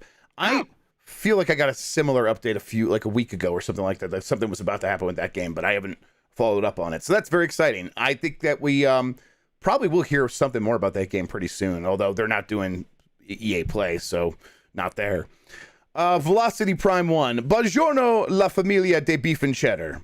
Salute mi familia. Now that Elden Ring has crossed the sanctified Luigi's Mansion line, what is your best guess for the next game to crack that holy echelon? Kirby, perhaps, maybe Switch Sports or Lego Star Wars. Of those, Switch Sports seems like it might have the best possibility of doing so. Switch Sports could get there. Maybe not like Elden Ring fast. No, but pretty fast. I don't know if Kirby sold 10 million copies, that'd be incredible. That'd be incredible. Franchise. Yes. I don't know. I think if they sold over 5 million copies, they'd be pretty happy about that. I agree. Yeah, I'm not sure what else will be doing that. Maybe like Starfield, when that finally comes out, probably will, right? Yeah, probably. Yeah. Velocity Prime says also, Jeff, before you leave Colorado, have you tried any of the 14ers? I hope to hike Mount Elbert, the highest point in the Rockies, this summer. I have not. It's like hard. My wife doesn't necessarily like hiking up mountains, so it's something I'd have to do on my own, and it's kind of hard to take a whole day and off to go do stuff like that on my own. This makes me think about traveling and stuff. I could pick you up on my road trip to. I think Indiana has some kind of a car museum, a Studebaker car museum, and they have Fozzie's car from the Muppet movie. So we're gonna go on a sojourn. All right, there we go. To see Fozzie's car. Delta Prime 84. Hey, Beef and Cheddar boys. Question for Jeff. I feel the need to get some trucks with terrible fuel economy stuck in some mud. What are your favorite trucks at the moment in Still Runner, including Season Pass and DLC trucks? I have a hard time remembering the names of them. Let me see here. Snow Runner trucks. I like the big one that looks like Optimus Prime. I have fun with that. You really do. You don't want to like use the best ones all the time, because it is fun to get stuck and try to get them moving. Any of the Caterpillar brand ones though are also very good. Those actually do have like the power to get out of most scenarios. So if you need to cheat, I always kind of turn to those. But I also very much like the ones that look like the Soviet trucks. So I looked it up. It's the TUZ 420 Tatarin. I like that one a lot. It's like a scout truck, and but it just looks like it totally just came out of the USSR, and I like that. It's got that. It's just a lot of hard edges. What is that called? That style. Brutalist. Yeah. Brutalist. There we go. Yes, exactly. Which is a great name for it. Yes. It does look brutal. Let's see here from Engine 25. Thoughts on Kirby and the Halo series? Good. I haven't started Kirby yet. I played the demo, so I'm going to get that. I have no intention of watching the Halo show, if that's what you're talking about. That's what he's asking about now, yeah. I'm just not going to do it. I don't care. I mean, I'm the same. I have it. I just don't have a lot of interest in a show like that. I don't know. If I hear it's fantastic and it's the best sci-fi show ever, maybe I'll check in on it. I think the early reviews though have been kind of mixed. So yeah, I'm not usually that into gritty sci-fi like that, anyways. And I'm like, there's like the added skepticism of it's like based on the game. I don't know. I just don't really. I don't watch much TV anyway, so don't care. For Like, there's some things I should watch that I haven't, like Peacemaker and whatnot. I'll watch Peacemaker. That's very good. Yeah. Kirby, we will have our thoughts on Tuesday. So Yes, for Last of the Nintendo. Nintendogs, tune in for that on this channel. We'll talk about it then. All right, let's keep this going. Laoshian, hey guys, hope your week was a good one. And do you have any fun plans for the weekend? Or says, and it hopes you have fun plans for the weekend. Yeah, I'm gonna be working on house stuff. First off, happy birthday, Jeff. My question for the week. Thank you for that, Laoshian. I don't understand the hype on Elden Ring. I played some of Dark Souls 2, a few hours. It didn't click with me. I understand that Elden Ring's open world gives you an option to explore somewhere else when you hit a wall, and it is not linear like other Souls titles. I have watched a few streams of gameplay and still don't get it. What am I missing? I mean, I didn't really get it until like 7 hours in almost. It felt like then all of a sudden I absolutely fell in love with it. But I was honestly probably playing it wrong the first bit. I was like letting myself get stuck on walls. I wasn't exploring as much as I should. I think, so much of what's good about it is just realizing how big and how relatively dense this world is and how many exciting things there are, and figuring out like the right ways to build your character, or just going online and finding fun ways to build your character and to figure out what to get. Yes. And there is something, very satisfying about its combat. It's all these different areas you can explore. Again, like any game is still ultimately not going to be for anyone, but that's what makes it special, I think. Yeah, I mean, I generally agree. I generally agree with that way. Where it's like, once you learn that when you bounce off of something and you start going the other way, and then when you start going the other way, you just start having all these incredible adventures because the game is so well designed in terms of its open world with so much variety. And it's not just like variety for variety's sake; it's variety with purpose and with like authorship, where it's like, okay, like the world is telling a story, like something happened here, and I don't actually necessarily know what it is, but it's obvious that it did. And as I'm like interacting with it, I feel like I'm in this place, and that stuff it's really magical. After 7 hours, 8 hours.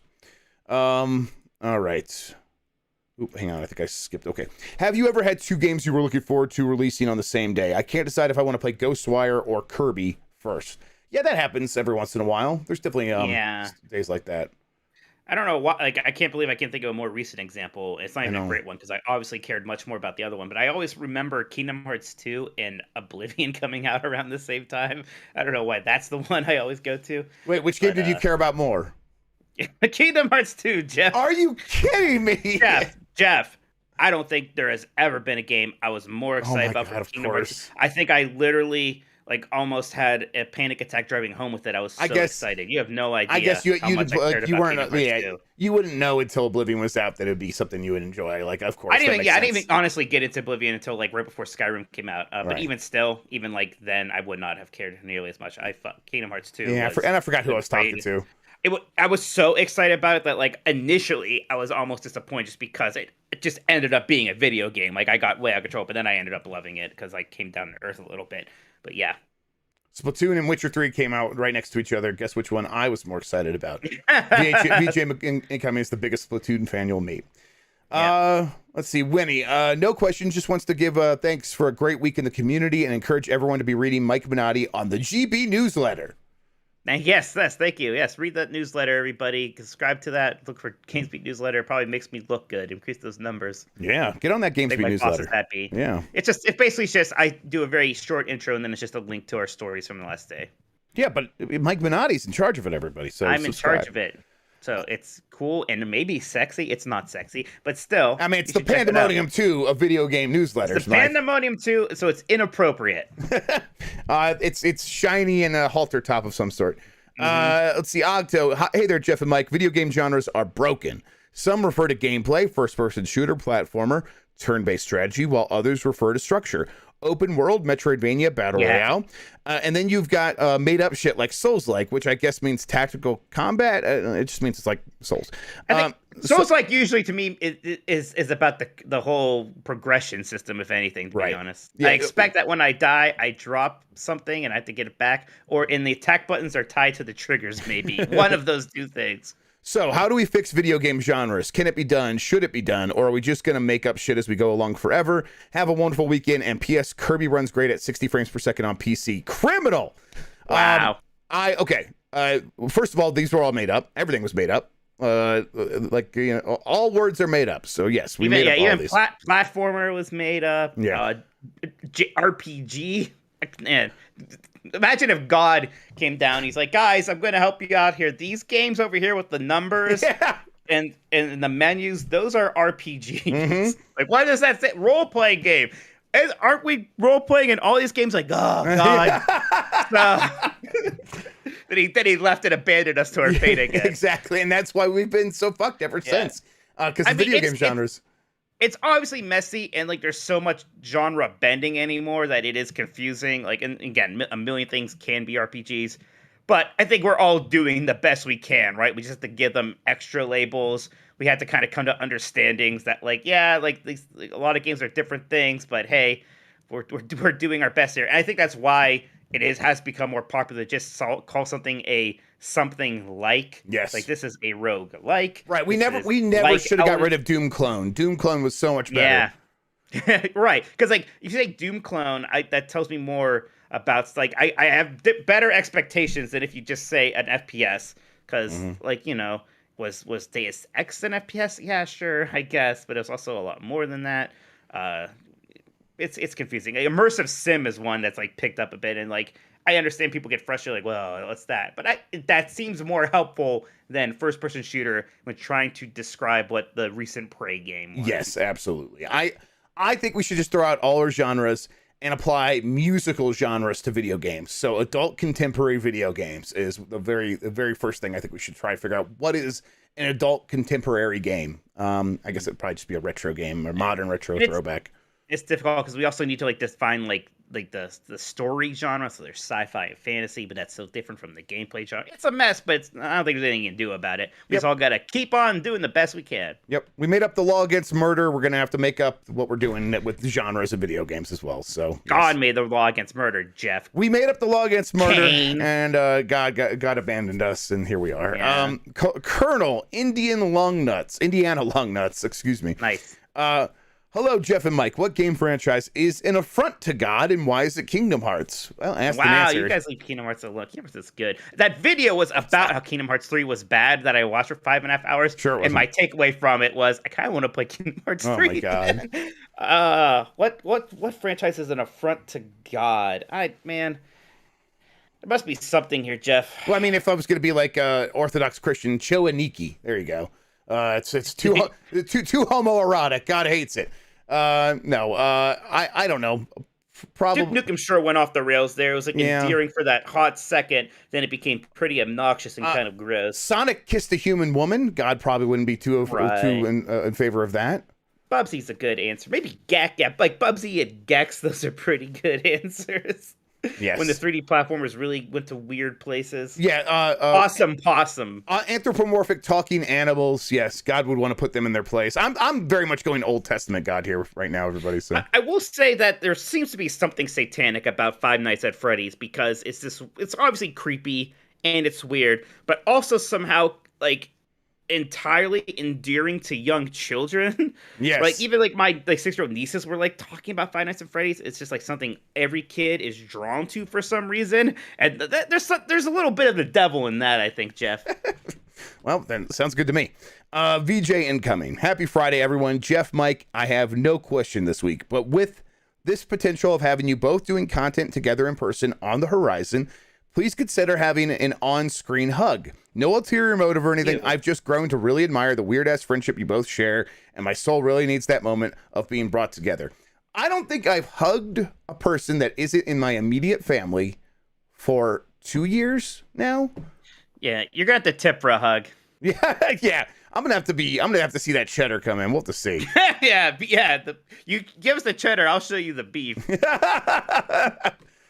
That sounds like a shirtless hug. I don't know how I feel about that. Yeah, we're gonna rub our body hair together.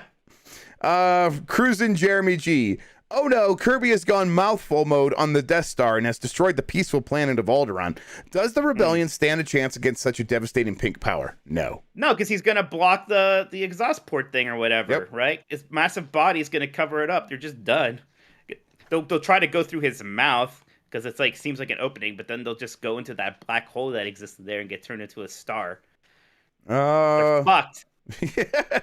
From Louis Patelli, happy Friday, fellas.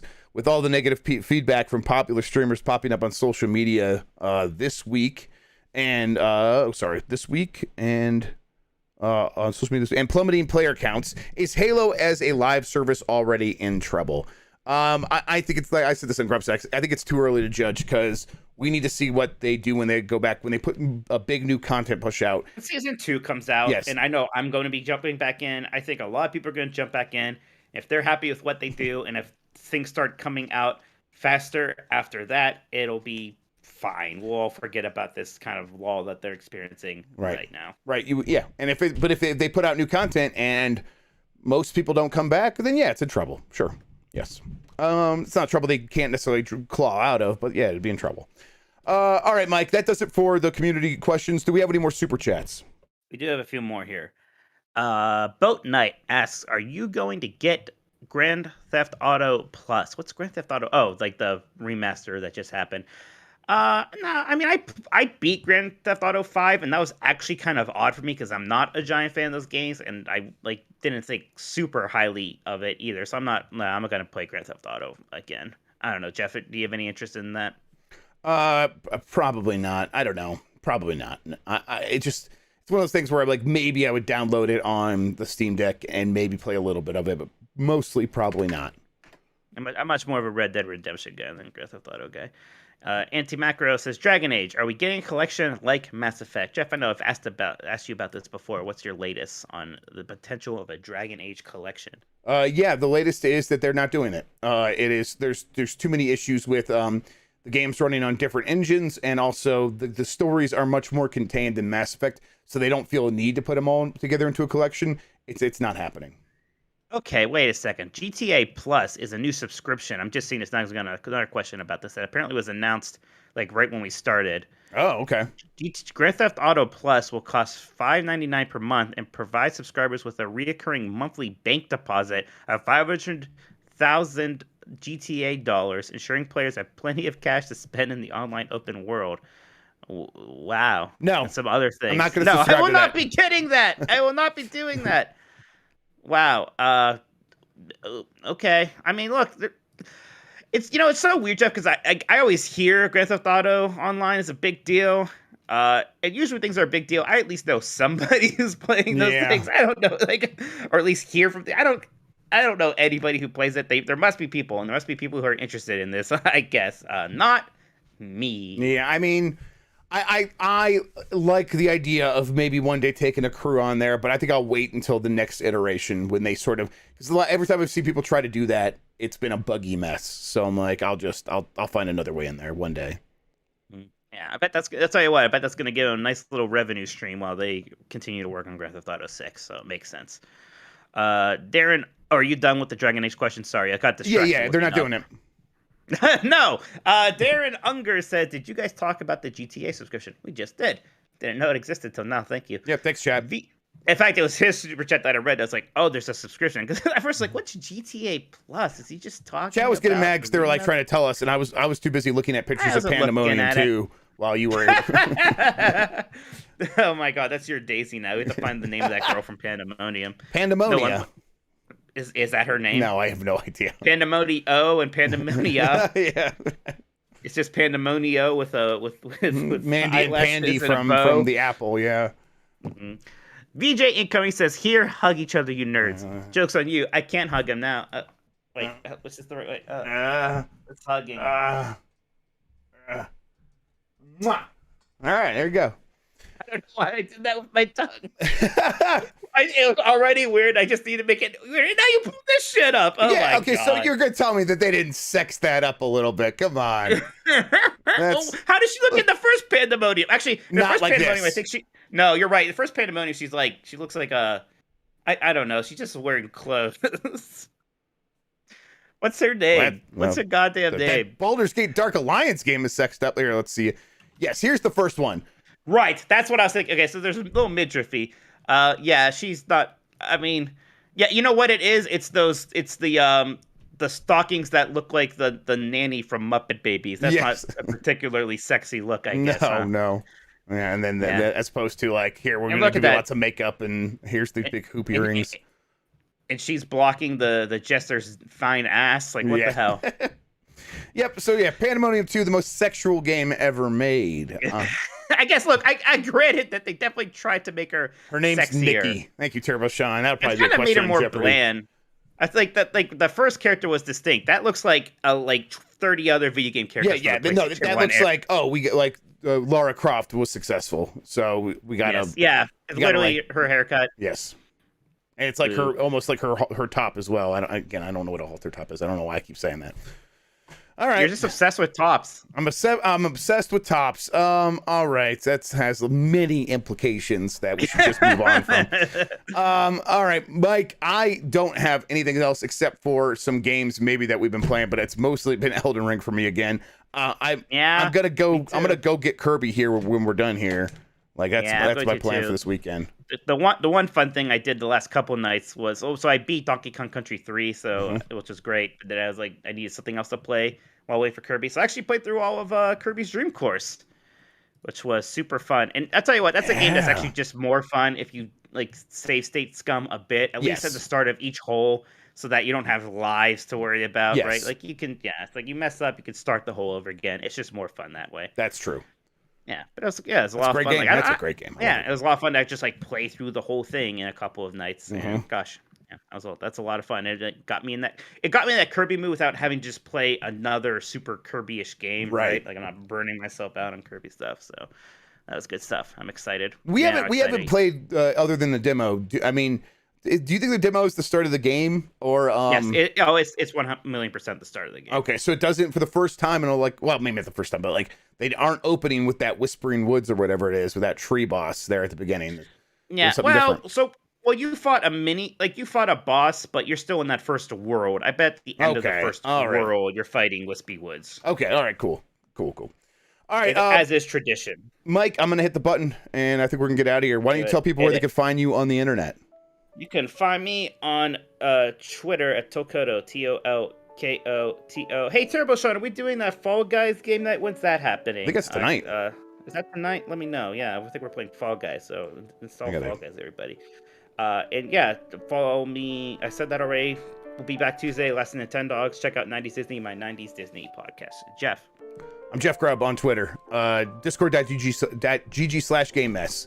Come hang out with us. We'll be doing Fall Guys. I think it's tonight at 8 p.m. Eastern time. So wow, okay, that's like 6 p.m. my time. All right, so I'll be ready. I gotta go download it and make sure I'm good to go. But is it crossplay? I think it was crossplay, right? I think so. I'm just playing it on PC. Also, yeah, we're maybe gonna go back to Overwatch on Monday. That would be interesting. I used to play a ton of Overwatch. That'd be fun. But basically, if you're like having trouble keeping up with me and Mike trying to describe when these things are gonna happen, just get in the Discord. There's a community game night thing. It's all super well organized there.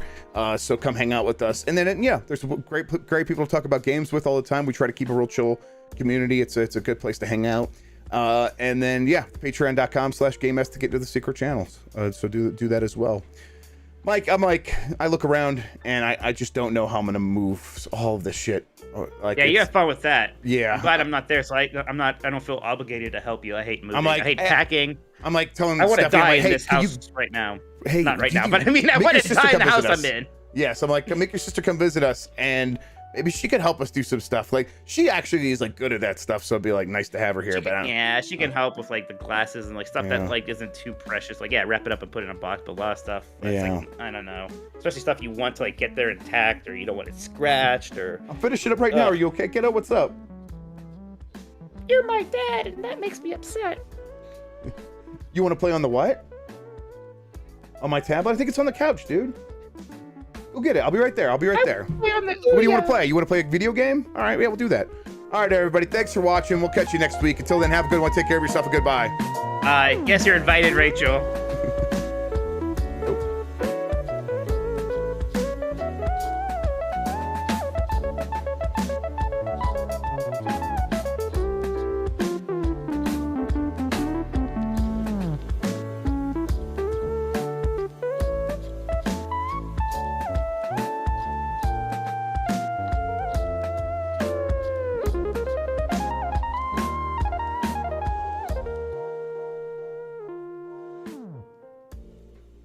Pandemonium.